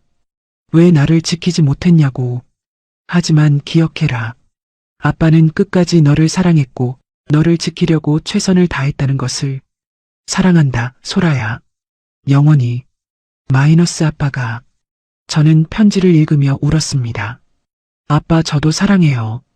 차는 강신그룹 본사로 향하고 있었습니다. 이제 저는 새로운 인생을 시작해야 했습니다. 강소라로서, 강신그룹 후계자로서, 그리고 부모님의 딸로서. 엄마, 아빠, 제가 잘 살게요. 두 분이 자랑스러워할 삶을 살게요. 판결이 확정된 지 석 달이 지났습니다. 저는 이제 강신그룹 본사에서 일하고 있었습니다. 할아버지는 저를 부회장으로 임명했습니다. 처음엔 모든 게 낯설었습니다. 회의실, 임원들, 경영보고서. 저는 고아 출신이었고 편의점 아르바이트를 했던 사람이었으니까요. 하지만 할아버지는 저를 믿어주셨습니다. 소라야, 너는 도윤의 딸이다. 내 안에는 강한 피가 흐르고 있다. 천천히 배우면 된다. 저는 매일 공부했습니다. 경영학, 회계, 법률, 경제. 새벽까지 책을 읽고 임원들에게 배웠습니다. 처음엔 임원들이 저를 무시했습니다. 고아 출신이 뭘 안다고. 회장님 손녀라고 갑자기 부회장이라니. 하지만 저는 포기하지 않았습니다. 석 달 후 저는 첫 프로젝트를 맡았습니다. 신규 사업 제안이었습니다. 할아버지, 저는 재단을 만들고 싶어요. 재단? 네. 가정폭력 피해 여성을 돕는 재단이요. 저는 프레젠테이션 자료를 펼쳤습니다. 저처럼 폭력에 시달리는 여성들이 많아요. 하지만 갈 곳이 없어요. 돈도 없고 집도 없고 도움을 청할 곳도 없어요. 그래서 제가 그들을 돕고 싶어요. 쉼터를 만들고 법률 지원을 하고 새로운 삶을 시작할 수 있게 도와주고 싶어요. 할아버지는 자료를 보며 고개를 끄덕였습니다. 좋은 생각이다. 예산은 얼마나 필요하냐? 1년에 50억 원 정도면 가능합니다. 승인한다. 당장 시작해라. 저는 기뻤습니다. 그렇게 새벽빛 재단이 만들어졌습니다. 재단 이름은 제가 직접 지었습니다. 새벽은 가장 어두운 밤 다음에 온다. 그 의미를 담았습니다. 재단은 서울 강남에 사무실을 열었습니다. 그리고 쉼터도 세 곳을 운영하기 시작했습니다. 많은 여성들이 찾아왔습니다. 저도 남편한테 맞고 살았어요. 하지만 갈 곳이 없었어요. 저는 시어머니한테 학대당했어요. 도망치고 싶었지만 돈이 없었어요. 강소라 씨 이야기를 뉴스에서 봤어요. 저도 용기를 내서 왔어요. 저는 그들을 만나며 울었습니다. 이 사람들이 바로 과거의 나구나. 재단은 법률 지원팀도 만들었습니다. 무료로 변호사를 연결해주고 이혼 소송과 손해배상 청구를 도왔습니다. 그리고 취업 지원 프로그램도 시작했습니다. 컴퓨터, 요리, 미용 등 다양한 교육을 제공했습니다. 6개월 만에 100명이 넘는 여성들이 도움을 받았습니다. 뉴스에서도 크게 보도했습니다. 강소라 부회장, 새벽빛 재단 설립, 가정폭력 피해 여성 100명 이상 지원. 저의 경험이 누군가에게 희망이 되길. 저는 인터뷰를 했습니다. 저는 운이 좋았습니다. 할아버지를 만나 구원받았으니까요. 하지만 많은 여성들은 그런 기회가 없어요. 그래서 제가 그 기회를 만들어주고 싶었어요. 돈이 없어도 갈 곳이 없어도 우리 재단에 오면 새로운 시작을 할 수 있어요. 그게 제가 전하고 싶은 메시지예요. 기자가 물었습니다. 최민재와 박말수는 어떻게 되었나요? 최민재는 지금 교도소에서 복역 중입니다. 박말순도 마찬가지고요. 저는 그들을 용서하지 않았지만 증오하지도 않습니다. 그냥 제 인생에서 지워버렸어요. 그날 밤 저는 재단 사무실에 남아 있었습니다. 창밖으로 서울 야경이 보였습니다. 1년 전 나는 쓰레기장에 버려져 있었는데 지금은 이렇게 높은 곳에 서 있구나. 문이 열리며 할아버지가 들어오셨습니다. 아직 안 갔구나. 네. 서류 정리하다 보니 늦었어요. 할아버지는 제 옆에 앉으셨습니다. 소라야, 너는 정말 훌륭하게 자라났구나. 할아버지 덕분이에요. 아니다. 내 안에 있던 힘이다. 너는 도윤의 딸답게 강하고 따뜻하고 정의롭다. 저는 할아버지를 안아드렸습니다. 할아버지 사랑해요. 할아버지가 절 구해주지 않았으면 저는 지금 여기 없었을 거예요. 나도 너를 만나지 못했으면 20년의 고통에서 벗어나지 못했을 것이다. 우리는 한참 동안 그렇게 앉아 있었습니다. 그날 밤 저는 일기를 썼습니다. 2025년 12월 2일. 오늘 나는 100번째 여성을 도왔다. 그녀는 내게 이렇게 말했다. 강소라 씨 덕분에 제가 살 수 있었어요. 나는 그 말을 듣고 울었다. 누군가에게 희망이 될 수 있다는 게 이렇게 기쁜 일인 줄 몰랐다. 1년 전 나는 쓰레기장에 버려진 여자였다. 아무도 나를 찾지 않을 거라고 믿었다. 세상은 나를 버렸다고 생각했다. 하지만 할아버지가 나를 찾아주셨고 나는 다시 태어났다. 이제 나는 강소라다. 강신그룹 부회장이자 새벽빛 재단 이사장이자 누군가의 희망이다. 엄마, 아빠, 제가 잘 살고 있어요. 두 분이 자랑스러워 하실 만큼 사랑해요. 일기를 덮고 저는 창밖을 봤습니다. 새벽이 오고 있었습니다. 어둠이 걷히고 빛이 스며들고 있었습니다. 새로운 하루가 시작되는구나. 저는 미소를 지었습니다. 그리고 다시 일어났습니다. 오늘도 누군가를 도와야 했으니까요. 오늘도 희망을 전해야 했으니까요. 저는 강소라입니다. 쓰레기장에 버려졌지만 새벽빛처럼 다시 떠오른 여자. 그리고 이제 누군가의 빛이 되어주는 사람. 1년이 지났습니다. 저는 강신그룹 부회장으로서 이제 회사 경영에 깊숙이 관여하고 있었습니다. 임원회의를 주도하고 신규 사업을 결정하고 직원들과 소통하며 회사를 이끌어갔습니다. 처음엔 의심하던 임원들도 이제는 인정했습니다. 부회장님, 이번 분기 실적이 역대 최고입니다. 부회장님 덕분에 회사가 완전히 달라졌어요. 하지만 저는 교만하지 않았습니다. 할아버지께서 늘 말씀하셨습니다. 소라야, 권력은 책임이다. 많이 가진 자는 많이 나눠야 한다. 저는 그 말을 가슴에 새겼습니다. 새벽빛 재단도 크게 성장했습니다. 이제 전국에 10개의 쉼터가 생겼고 500명이 넘는 여성들이 도움을 받았습니다. 저는 매주 재단을 방문했습니다. 그곳에서 여성들을 만나고 이야기를 들었습니다. 어느 날 한 여성이 저를 찾아왔습니다. 35살 정도로 보이는 분이었습니다. 부회장님, 저 기억하세요? 죄송하지만 누구시죠? 6개월 전에 이곳에 왔었어요. 남편한테 맞고 도망쳐 나왔었죠. 그때 부회장님이 직접 상담해 주셨어요. 저는 그제야 기억이 났습니다. 아, 맞아요. 그때 그분이시군요. 지금은 어떻게 지내세요? 부회장님 덕분에 이혼 소송에서 이겼어요. 그리고 재단에서 미용 교육을 받았고 지금은 작은 미용실을 운영하고 있어요. 그녀는 명함을 건넸습니다. 이게 제 가게 명함이에요. 새벽 헤어샵이라고 지었어요. 재단 이름에서 따왔어요. 저는 눈물이 났습니다. 정말 축하드려요. 부회장님이 없었으면 저는 지금도 그 지옥에서 살고 있었을 거예요. 정말 감사합니다. 저는 그녀를 안아주었습니다. 아니에요. 제가 더 감사해요.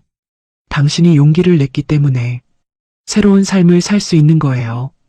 그날 이후 저는 더 열심히 일했습니다. 누군가의 삶을 바꿀 수 있다는 게 이렇게 보람 있는 일인 줄 몰랐습니다. 할아버지는 이제 80살이 되셨습니다.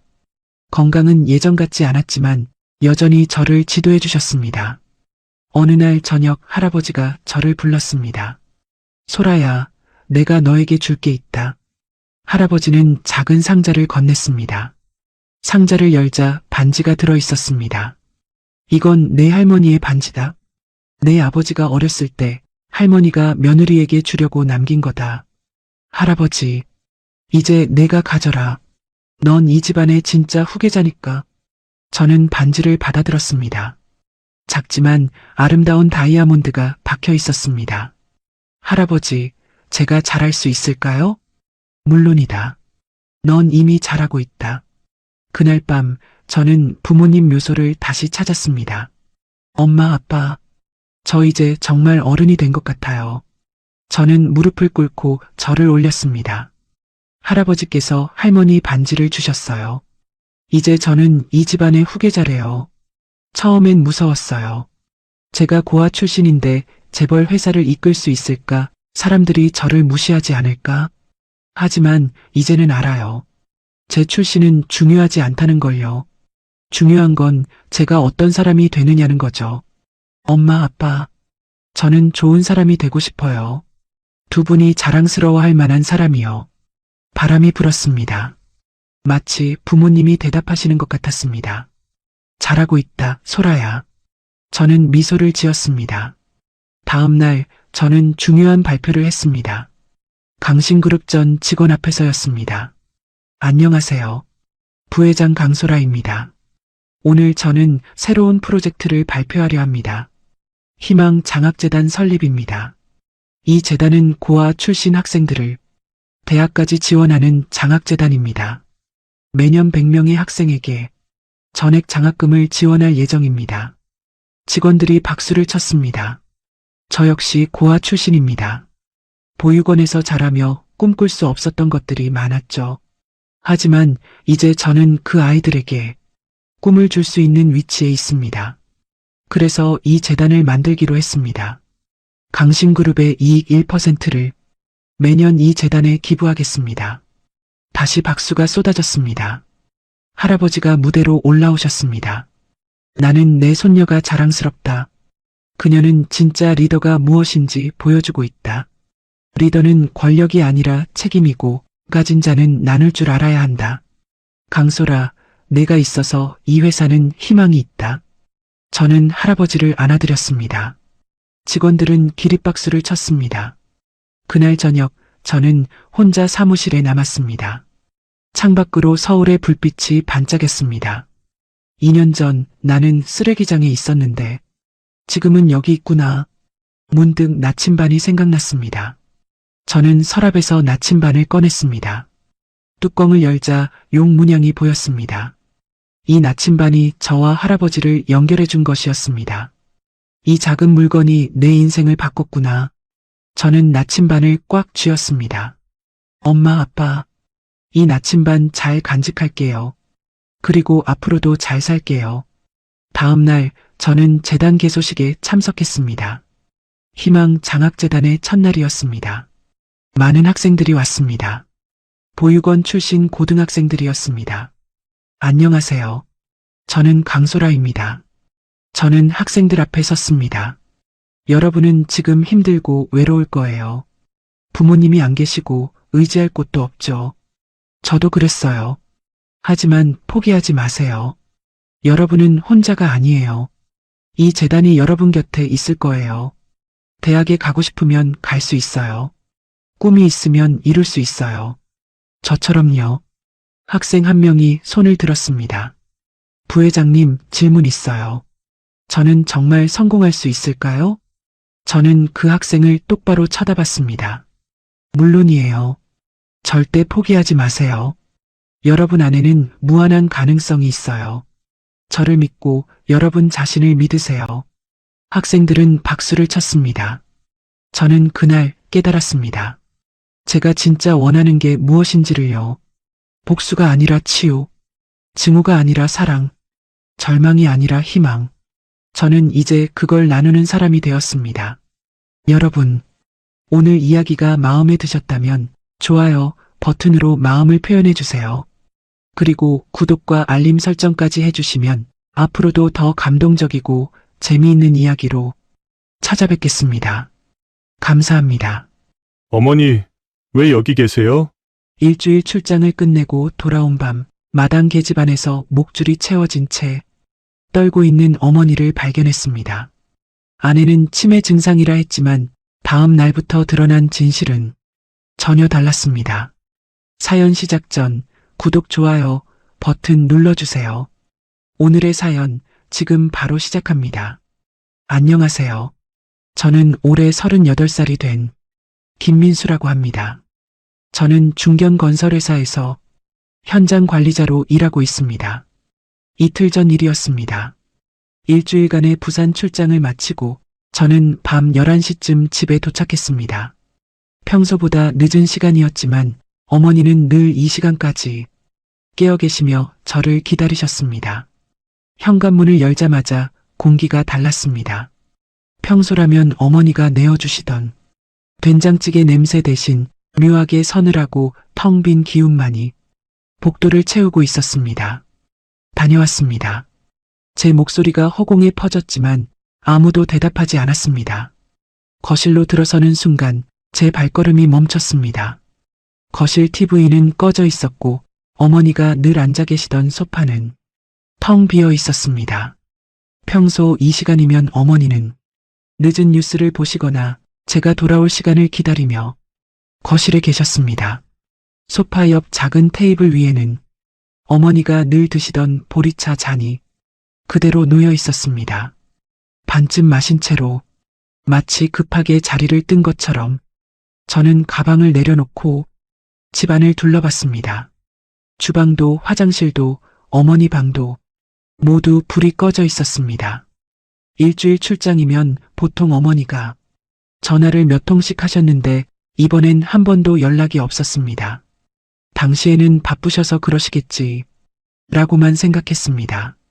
하지만 지금 생각해보니 그때부터 이미 뭔가 잘못되고 있었던 겁니다. 이상하다는 생각이 들었지만 제 머릿속에선 바빠서 그러셨겠지 라는 안일한 합리화가 먼저 올라왔습니다. 아, 당신 왔어? 안방에서 아내 서연이 나왔습니다. 평소보다 화장이 진했고 옷차림도 외출복 같았습니다. 손에는 휴대폰을 들고 있었고 누군가와 메시지를 주고받던 중인 듯 했습니다. 어머니는요? 저는 자연스럽게 물었습니다. 아, 어머니, 고향에 가셨어. 갑자기 가고 싶다고 하시길래 서연은 태연하게 대답했습니다. 눈을 마주치지도 않고 휴대폰 화면만 들여다보며 말했습니다. 하지만 저는 그 말을 믿을 수 없었습니다. 어머니는 고향과 연을 끊은 지 40년이 넘었습니다. 아버지가 돌아가신 뒤 단 한 번도 고향에 가신 적이 없었습니다. 형제들과도 연락 안 한 지 10년도 넘었어요. 갑자기 왜 고향에 가세요? 제 목소리에 미세한 떨림이 섞였습니다. 글쎄, 나도 잘 모르겠어. 갑자기 가고 싶다고 하시길래 말릴 수도 없었어. 서연의 대답은 여전히 태연했습니다. 갑자기요? 혼자 가셨어요? 응, 혼자 가고 싶다고 하시더라. 나도 말렸는데. 서연은 눈을 마주치지 않고 휴대폰만 들여다보고 있었습니다. 화면에는 누군가와의 대화창이 열려 있었지만 제가 다가가자 재빨리 화면을 껐습니다. 손끝이 차가워졌습니다. 심장이 불규칙하게 뛰기 시작했습니다. 뭔가 잘못됐다는 본능이 온몸을 타고 올라왔습니다. 전화는 받으세요? 저는 다시 물었습니다. 아, 핸드폰 안 가져가셨어. 귀찮다고. 서연의 대답은 빨랐습니다. 너무 빨랐습니다. 마치 미리 준비한 답변처럼. 언제 가셨는데요? 사흘 전? 아니, 나흘 전? 정확히는 기억 안 나. 서연은 어깨를 으쓱하며 안방으로 다시 들어갔습니다. 저는 곧장 어머니 방으로 향했습니다. 문을 열자 방 안은 지나치게 깨끗했습니다. 너무 깨끗했습니다. 마치 누군가 일부러 정리해 놓은 것처럼 어머니가 늘 두시던 안경도, 늘 드시던 약도, 늘 읽으시던 성경책도 모두 그대로 있었습니다. 심지어 책상 위에는 어제 날짜가 적힌 달력이 그대로 놓여 있었습니다. 일주일 이상 고향에 간다는 사람이 이렇게 아무것도 안 챙겨가나? 저는 방 안을 천천히 둘러봤습니다. 옷장을 열어보니 어머니 옷들이 그대로 걸려 있었습니다. 외출복도, 속옷도, 심지어 가방까지 모두 그대로였습니다. 고향에 가시면서 짐도 안 챙기셨다고? 의문은 점점 커졌습니다. 그때 침대 밑에서 무언가가 눈에 들어왔습니다. 낡은 다이어리였습니다. 어머니 필체로 빼곡하게 적힌 글들. 저는 조심스럽게 다이어리를 집어들었습니다. 가장 최근 날짜는 제가 출장 가기 이틀 전이었습니다. 서연이가 또 내 통장을 물어봤다. 왜 자꾸 물어보는 걸까? 무섭다. 심장이 쿵 내려앉았습니다. 손이 떨려서 다이어리를 제대로 잡을 수가 없었습니다. 몇 장을 더 넘기자 더 충격적인 내용들이 나왔습니다. 오늘도 밥을 제대로 못 먹었다. 서연이가 차갑게 대한다. 민수는 언제 돌아오려나? 요양원 이야기를 또 꺼냈다. 나는 가기 싫은데 민수한테 말해야 하나? 저는 다이어리를 들고 거실로 나갔습니다. 서연은 소파에 앉아 여전히 휴대폰만 보고 있었습니다. 이게 뭡니까? 제가 다이어리를 내밀자 서연의 얼굴이 순간 굳었습니다. 그건 왜 가져왔어? 서연의 목소리가 날카로워졌습니다. 어머니가 무서워하셨어요. 당신 때문에. 뭐? 그게 무슨 소리야? 치매 때문에 헛소리 쓰신 거잖아. 서연은 목소리를 높였습니다. 치매. 그 단어가 제 머릿속에서 맴돌았습니다. 어머니는 건강하셨습니다. 최근까지도 통화할 때 또렷하게 말씀하셨습니다. 그런데 갑자기 치매? 어머니는 치매 환자가 아니에요. 제 목소리도 커졌습니다. 그건 당신이 결정할 문제가 아니야. 요즘 얼마나 이상하셨는데 밤마다 혼자 중얼거리고 어디 가려고 하고. 서연은 계속 변명을 늘어놓았습니다. 어머니 어디 계세요? 정확히 말씀해 주세요. 저는 서연의 눈을 똑바로 바라봤습니다. 서연은 입술을 깨물었습니다. 그리고 그 순간 밖에서 개 짖는 소리가 들렸습니다. 평소엔 조용한 우리 집 개콩이가 마치 무언가를 알리듯 미친 듯이 짖어대고 있었습니다. 그 소리 사이로 희미하게 사람의 신음소리가 섞여 들려왔습니다. 저는 서연의 대답을 기다리지 않고 현관문을 열고 밖으로 나갔습니다. 마당으로 이어지는 계단을 내려가며 콩이의 짖는 소리가 점점 더 커졌습니다. 평소 온순하던 콩이가 이렇게 거칠게 짖는 건 처음이었습니다. 콩아, 왜 그래? 제 목소리에도 콩이는 멈추지 않았습니다. 오히려 더 격렬하게 계집 앞을 향해 짖어대고 있었습니다. 새벽 2시가 넘은 시간 마당은 가로등 불빛만이 희미하게 비추고 있었습니다. 차가운 공기가 목덜미를 스치고 어딘가에서 바람에 흔들리는 나뭇가지 소리만이 들렸습니다. 그리고 그 사이로 희미하지만 분명한 소리가 들렸습니다. 사람의 신음소리였습니다. 저는 멈춰섰습니다. 귀를 기울이자 그 소리는 계집 쪽에서 들려왔습니다. 손전등을 켜고 계집 쪽으로 다가갔습니다. 콩이는 제 다리 옆에 붙어서 낑낑거리며 계집을 향해 코를 킁킁거렸습니다. 평소 같으면 계집 안에 들어가 잠을 자고 있을 시간인데 오늘따라 밖에서 짖어대고 있었습니다. 누구세요? 제 목소리가 떨렸습니다. 대답은 없었습니다. 하지만 계집 안에서 뭔가 움직이는 기척이 느껴졌습니다. 가까이 다가갈수록 신음소리가 더 분명하게 들렸습니다. 손전등을 계집 입구에 비추는 순간 저는 그대로 얼어붙었습니다. 계집 안에 사람이 웅크리고 있었습니다. 낡은 회색 잠옷을 입은 머리가 허옇게 센 사람이 목을 기둥에 묶인 채 떨고 있었습니다. 어머니? 제 입에서 나온 목소리는 거의 비명에 가까웠습니다.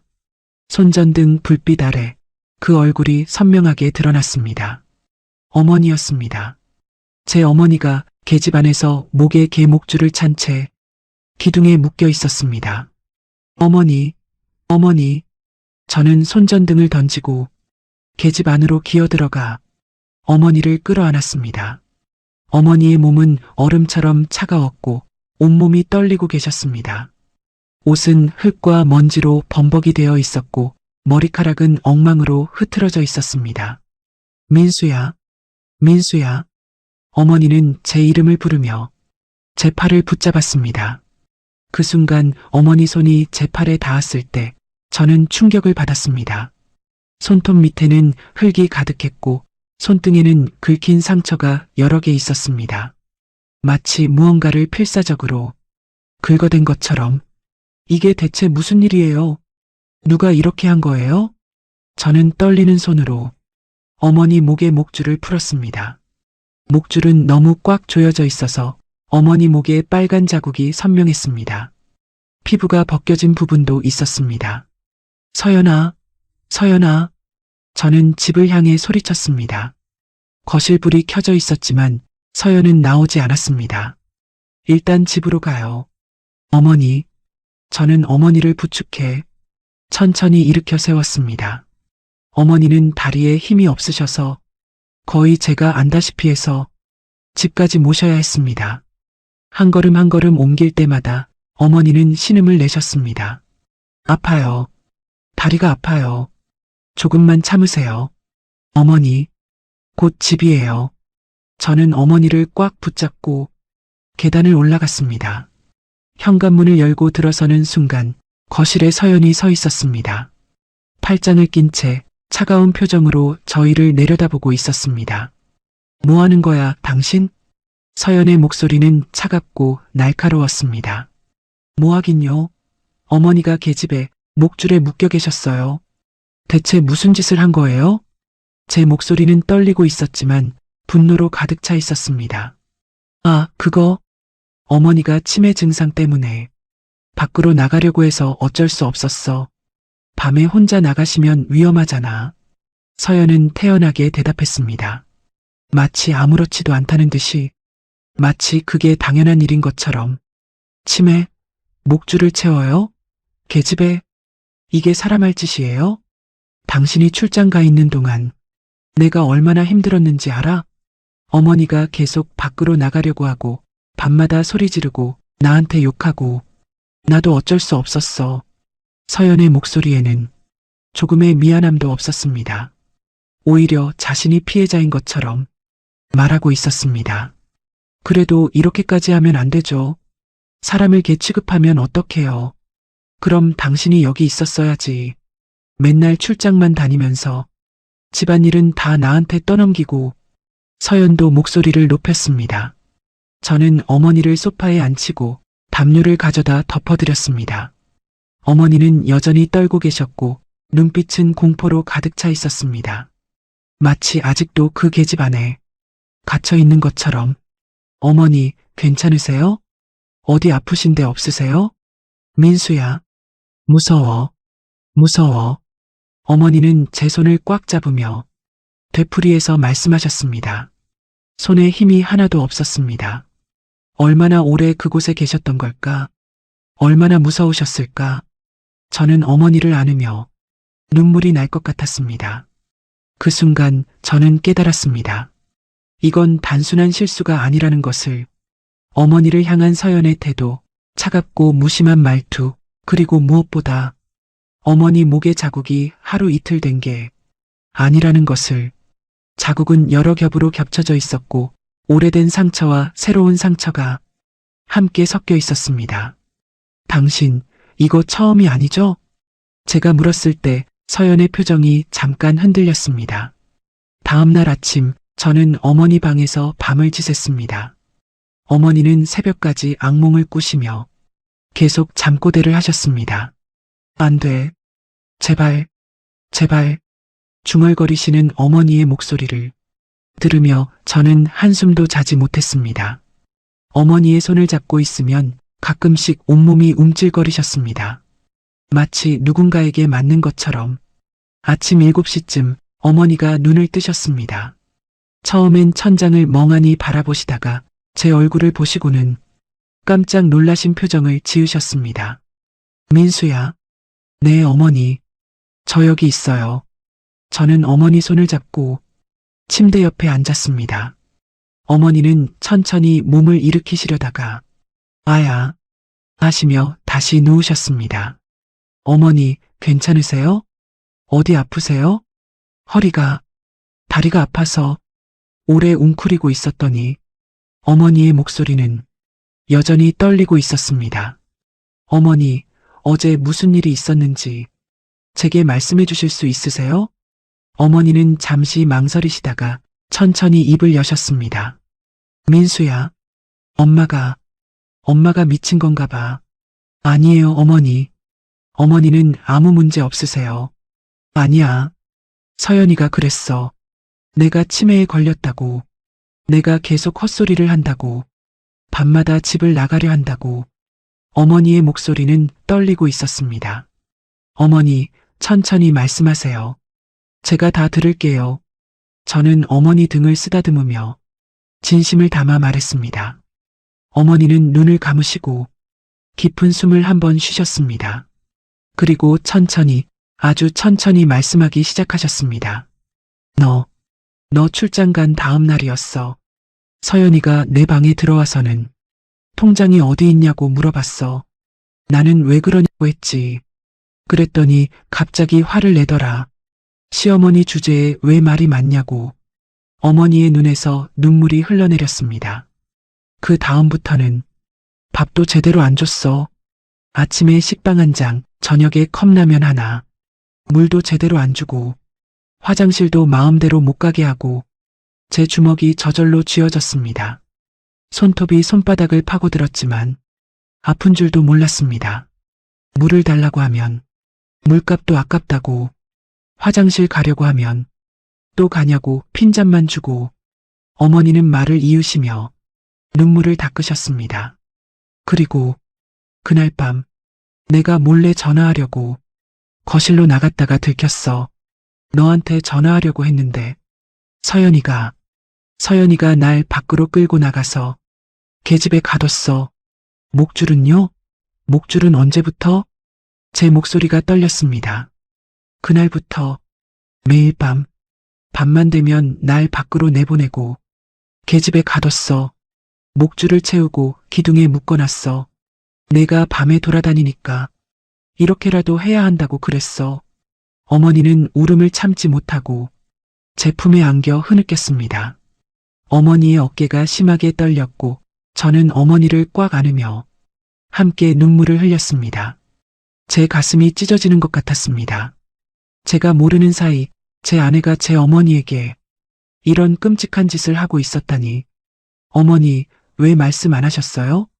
제가 전화할 때 왜? 서연이가 전화할 때마다 옆에 있었어. 항상 지켜보고 있었어. 내가 이상한 소리라도 하면 전화 끊고 나서 더 혼냈어. 시어머니가 며느리 험담하면 아들이 누구 편을 들겠냐고. 내가 치매 걸린 걸로 만들어서 요양원에 보내버리겠다고 그랬어. 어머니의 증언을 들으며 저는 지난 일주일을 떠올렸습니다. 전화할 때마다 어머니는 잘 지내고 있다. 걱정하지 마라. 라고만 말씀하셨습니다. 그때 어머니 목소리가 조금 이상하다고 느꼈던 순간들이 있었습니다. 평소보다 작은 목소리, 짧게 끊어지는 대답, 뭔가 급하게 전화를 끊으시는 느낌. 하지만 저는 그냥 넘겼습니다. 나이 드셔서 그러시겠지라고 생각했습니다. 피곤하셔서 그러시겠지라고 넘겼습니다. 제가 조금만 더 예민하게 반응했더라면, 조금만 더 자세히 물어봤더라면 어머니는 이런 고통을 받지 않으셨을 겁니다. 어머니, 제가 몰랐어요. 제가 미처 몰랐어요. 정말 정말 죄송합니다. 저는 어머니를 꽉 안으며 눈물을 흘렸습니다. 아니야. 내 잘못이 아니야. 엄마가 용기가 없었던 거야. 어머니도 저를 안으며 등을 쓰다듬어 주셨습니다. 그때 방문이 열리며 서연이 들어왔습니다. 손에는 커피잔을 들고 있었고 표정은 여전히 무덤덤했습니다. 아침 됐는데 뭐해? 서연의 목소리는 여전히 차갑고 마치 아무 일도 없었다는 듯 했습니다. 마치 어젯밤 일이 별일 아닌 것처럼. 당신 어머니한테 한 짓 전부 들었어요. 제가 말했을 때 서연은 어깨를 으쓱했습니다. 그래서 어머니 말 믿는 거야? 치매 환자 말을? 어머니는 치매 환자가 아니에요. 제 목소리가 커졌습니다. 그건 당신이 결정할 문제가 아니야. 병원 가봐야 알지. 어젯밤에도 그랬잖아. 어머니가 밤에 밖으로 나가려고 해서 어쩔 수 없이 그렇게 한 거라고. 서연은 태연하게 거짓말을 이어갔습니다. 목줄을 채워요? 계집애 가둬요? 그게 사람 할 짓이에요? 제 목소리는 분노로 떨렸습니다. 당신은 몰라. 당신은 출장 가 있었으니까. 내가 얼마나 힘들었는지, 얼마나 무서웠는지, 혼자서 어머니 모시는 게 얼마나 힘든지. 서연은 오히려 눈물까지 흘리며 자신이 피해자인 듯 연기했습니다. 하지만 저는 더 이상 속지 않았습니다. 그 눈물이 진짜인지 가짜인지 이제는 알 수 있었습니다. 병원 갑시다. 어머니 건강검진 받고 당신 말이 사실인지 확인합시다. 제가 단호하게 말하자 서연의 얼굴이 순간 굳었습니다. 눈물이 멈추고 표정이 차갑게 변했습니다. 뭐? 갑자기 왜 병원? 어머니가 정말 치매라면 진단서가 나오겠죠. 그럼 당신 말이 맞는 거고, 만약 아니라면 저는 서연의 눈을 똑바로 바라봤습니다. 당신이 어머니를 학대한 거예요. 그 순간 서연의 휴대폰이 울렸습니다. 화면에 뜬 이름은 오빠였습니다. 서연에게 오빠는 없었습니다. 오빠가 누구예요? 제가 물었을 때 서연은 재빨리 휴대폰을 뒤로 숨겼습니다. 회사 선배야. 그냥 오빠라고 저장한 거고.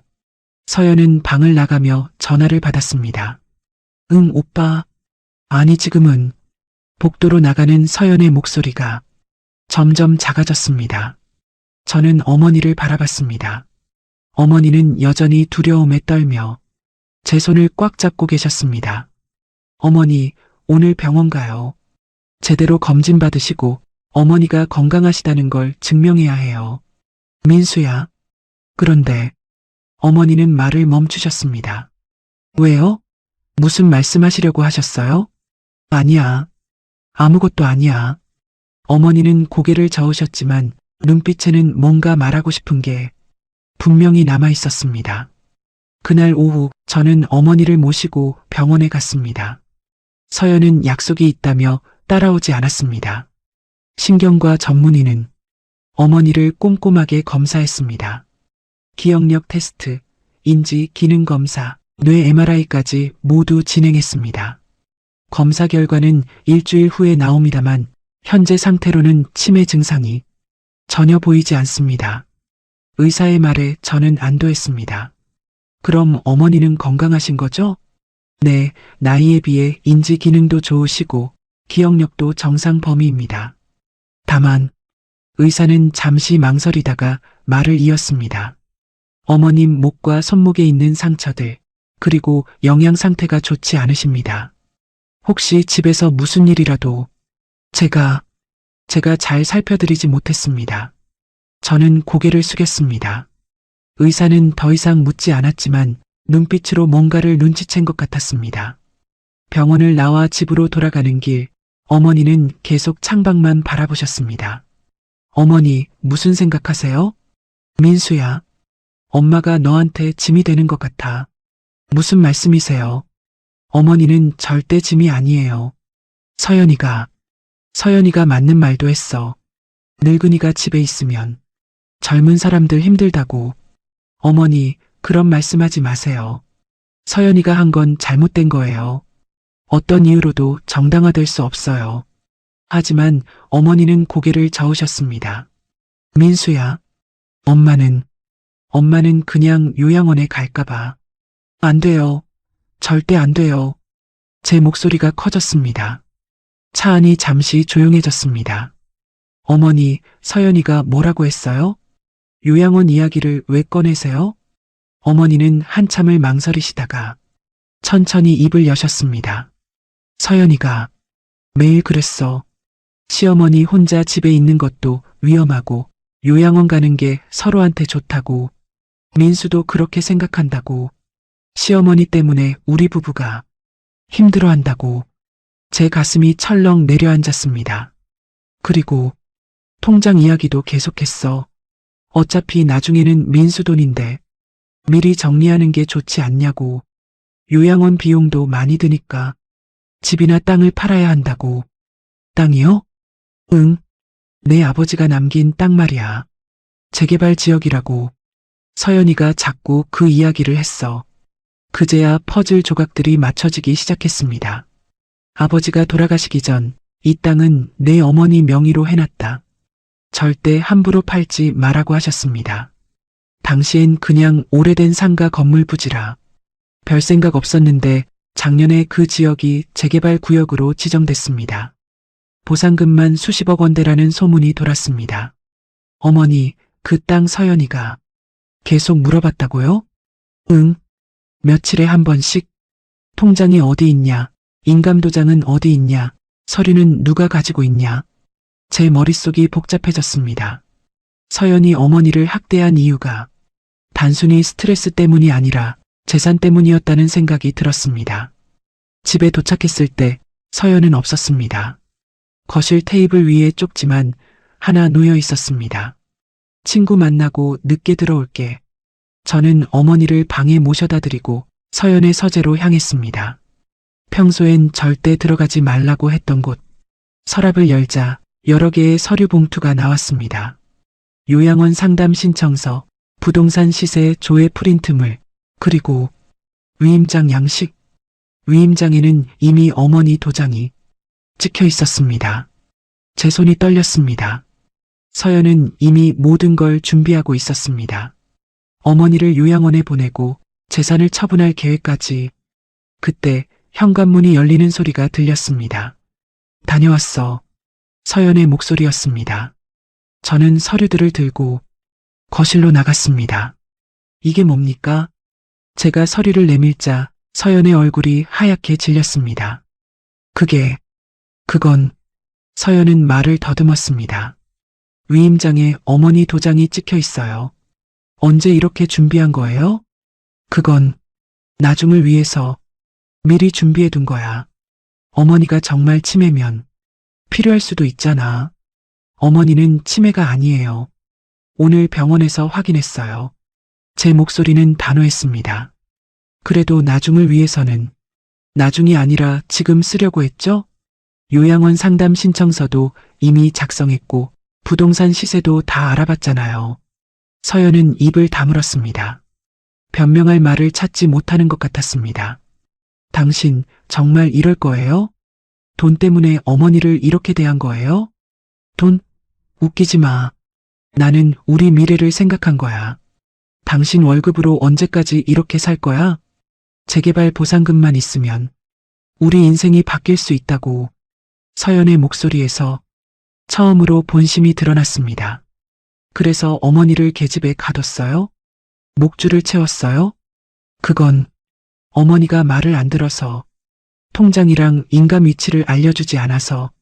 그게 이유가 돼요? 사람을 그렇게 대할 이유가? 제 목소리가 떨렸습니다. 분노와 배신감이 뒤섞여 제대로 숨을 쉴 수가 없었습니다. 당신은 몰라. 당신은 맨날 출장 다니면서 시어머니 모시는 게 얼마나 힘든지 모른다고. 힘들면 말을 했어야죠. 저한테 말을 했어야죠. 말해봤자 소용없어. 당신은 맨날 어머니 편이니까. 서연은 소파에 털썩 앉으며 한숨을 내쉬었습니다. 저는 더 이상 대화가 통하지 않는다는 걸 깨달았습니다. 다음 날 아침 저는 옆집 박말순 할머니를 찾아갔습니다. 할머니는 이 동네에서 30년 넘게 사신 분이었고 어머니와도 친하게 지내셨습니다. 민수야, 웬일이니? 할머니, 혹시 지난 일주일 동안 저희 집에서 이상한 일 없었어요? 할머니의 표정이 굳어졌습니다. 왜?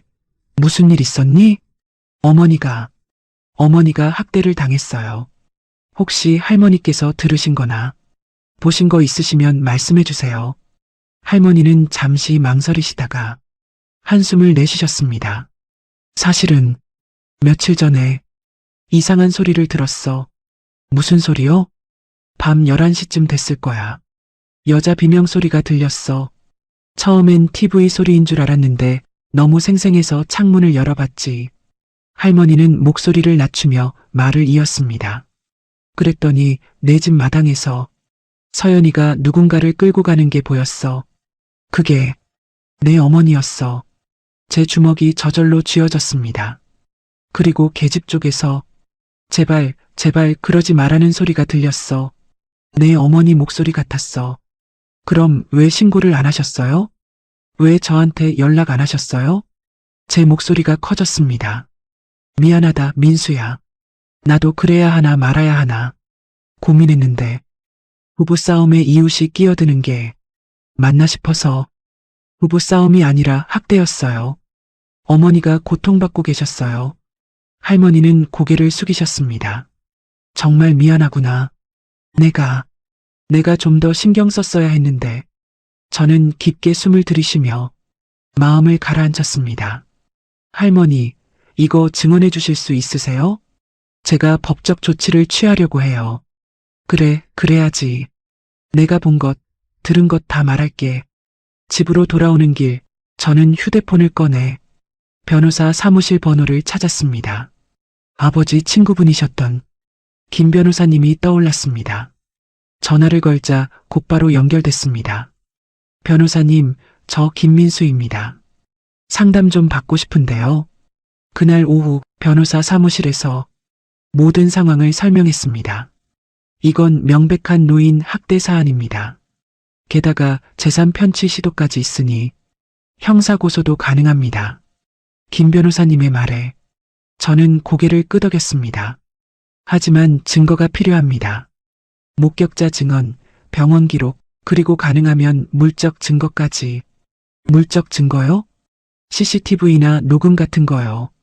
그 순간 제 머릿속에 한 가지 생각이 스쳤습니다.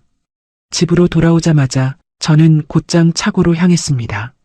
아버지가 생전에 설치하셨던 오래된 CCTV가 떠올랐기 때문입니다. 민수야, 요즘 세상이 어떤데? 집 안팎에 CCTV 하나쯤은 있어야 해. 아버지는 몇 년 전 마당과 현관을 비추는 CCTV를 직접 설치하셨습니다. 저는 차고 구석에 있는 낡은 녹화 장비를 찾아냈습니다. 먼지가 수북이 쌓여 있었지만 전원을 켜자 여전히 작동했습니다. 화면을 되돌리며 지난 일주일치 영상을 확인했습니다. 첫날 밤, 화면에는 서연이 어머니를 마당으로 끌고 나오는 장면이 보였습니다. 어머니는 필사적으로 저항하셨지만 서연은 거칠게 어머니를 끌어냈습니다. 시어머니 주제에 말이 많아. 가만히 있으면 편하게 해줄 텐데. 서연의 목소리가 녹음되어 있었습니다. 제 손이 떨렸습니다. 둘째 날 밤, 서연은 어머니에게 밥 대신 물 한 컵만 던져주고 갔습니다. 내일도 말 안 들으면 이것조차 안 줄 거야. 셋째 날 밤, 어머니가 계집 안에서 울부짖는 소리가 들렸습니다. 민수야, 민수야. 어머니는 제 이름을 부르며 기둥을 붙잡고 흔들었습니다. 하지만 목줄은 풀리지 않았습니다. 넷째 날, 서연이 누군가와 통화하는 장면이 나왔습니다. 오빠, 걱정 마. 곧 정리될 거야. 시어머니만 요양원 보내면 땅은 우리 거야. 제 심장이 얼어붙었습니다. 오빠라고 불린 그 사람은 누구일까? 다섯째 날, 서연이 어머니 방에서 서랍을 뒤지는 장면이 보였습니다. 통장과 인감을 찾는 것 같았습니다. 대체 어디 숨긴 거야? 늙은이가 왜 이렇게 고집이 세? 서연은 화가 난 듯 방안을 마구 뒤집었습니다. 6째 날, 서연이 다시 전화하는 장면. 응, 변호사 알아봤어. 위임장만 있으면 처리 가능하대. 어차피 시어머니 도장은 내가 이미 찍어놨으니까. 그 순간 화면 속 서연이 수상한 서류 봉투를 들고 어딘가로 전화를 걸었습니다. 내일 만나. 서류 가져갈게. 7째 날, 제가 돌아오기 전날 밤이었습니다. 서연은 어머니를 다시 계집에 가뒀습니다. 내일 민수 오니까.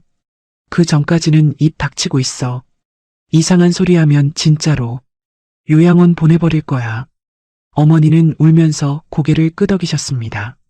저는 영상을 멈추고 한동안 화면을 바라봤습니다. 분노와 배신감 그리고 죄책감이 뒤섞였습니다. 제가 집에 있었더라면, 제가 조금만 더 관심을 가졌더라면 어머니는 이런 고통을 받지 않으셨을 겁니다. 저는 영상 파일을 USB에 복사하고 다시 김 변호사님께 전화했습니다. 변호사님, 증거 확보했습니다. CCTV 영상이요. 잘하셨습니다. 그럼 내일 오전에 사무실로 오세요. 본격적으로 진행하겠습니다. 그날 밤 저는 서연과 마주 앉았습니다. 당신, 이제 그만합시다. 뭘 그만해? 서연은 태연한 척했지만 눈빛은 불안해 보였습니다. CCTV 다 봤어요. 당신이 어머니한테 한 짓, 전화 통화 내용, 재산 노린 것까지 전부. 서연의 얼굴이 하얗게 질렸습니다. 그건 변명하지 마세요. 이미 변호사와 상담했어요. 노인 학대, 재산 편취 시도 모두 형사처벌 대상이래요. 당신 진짜 나를 고소할 거야? 당신 아내를? 서연의 목소리가 떨렸습니다. 아내라고요? 아내가 시어머니를 계집에 가둬요? 목줄을 채워요? 그게 아내가 할 짓이에요? 제 목소리가 커졌습니다. 나도 어쩔 수 없었어. 돈이 필요했어. 우리 미래를 위해서. 미래? 당신 혼자 미래요. 나는 당신과 미래를 만들 생각 없어요. 서연은 잠시 말이 없었습니다. 그러다 갑자기 무릎을 꿇으며 제 손을 잡았습니다. 미안해. 정말 미안해. 한 번만 용서해줘. 눈물까지 흘리며 애원했습니다. 하지만 저는 손을 뿌리쳤습니다. 늦었어요. 이미 늦었어요. 그때 어머니 방에서 불빛이 새어나왔습니다. 어머니가 문틈으로 저희를 바라보고 계셨습니다. 어머니의 눈에도 눈물이 가득했습니다. 민수야, 그만해. 어머니가 작은 목소리로 말씀하셨습니다. 어머니, 왜요? 서연이는 어머니를 그렇게 대했어요. 그래도 내 아내잖니. 엄마 때문에 너희 부부가 갈라서는 건 아니에요, 어머니. 이건 어머니 잘못이 아니에요. 전부 서연이 잘못이에요. 저는 단호하게 말했습니다. 서연은 바닥에 주저앉아 계속 울고 있었습니다. 하지만 저는 더 이상 그 눈물에 속지 않았습니다. 그때 서연의 휴대폰이 울렸습니다. 화면에는 또다시 오빠라는 이름이 떴습니다. 서연은 황급히 전화를 끊으려 했지만 저는 재빨리 휴대폰을 낚아챘습니다. 여보세요? 제가 전화를 받자 상대방이 잠시 당황하는 기척이 들렸습니다. 서연이 있나요? 남자 목소리였습니다. 서연이 남편입니다. 누구시죠? 저는 회사 동료. 거짓말 그만하세요. 서연이가 오빠라고 저장한 사람이 그냥 동료일 리 없죠. 상대방은 아무 말도 하지 못했습니다. 혹시 서연이랑 재개발 땅 관련해서 계획 세운 거 아닙니까? 제가 직설적으로 물었을 때 전화가 끊겼습니다. 저는 서연을 바라봤습니다. 이 사람이 누구예요? 서연은 입술을 깨물며 고개를 돌렸습니다. 대답 안 할 거예요? 제가 다그치자 서연은 한숨을 내쉬었습니다. 회사 선배야. 재개발 관련 일하는 사람. 그 사람이랑 뭘 계획한 거예요? 아무것도 아니야. 그냥 상담받은 거야. 서연의 목소리는 떨리고 있었습니다. 저는 서연의 휴대폰을 열었습니다. 비밀번호는 이미 알고 있었습니다. 저희 결혼 기념일이었으니까요. 메시지함을 열자 오빠와 주고받은 수십 통의 문자가 나왔습니다. 언제 만날까? 내일 강남에서. 서류는 준비됐어? 응, 시어머니 도장도 찍었어. 잘했어. 이번만 넘기면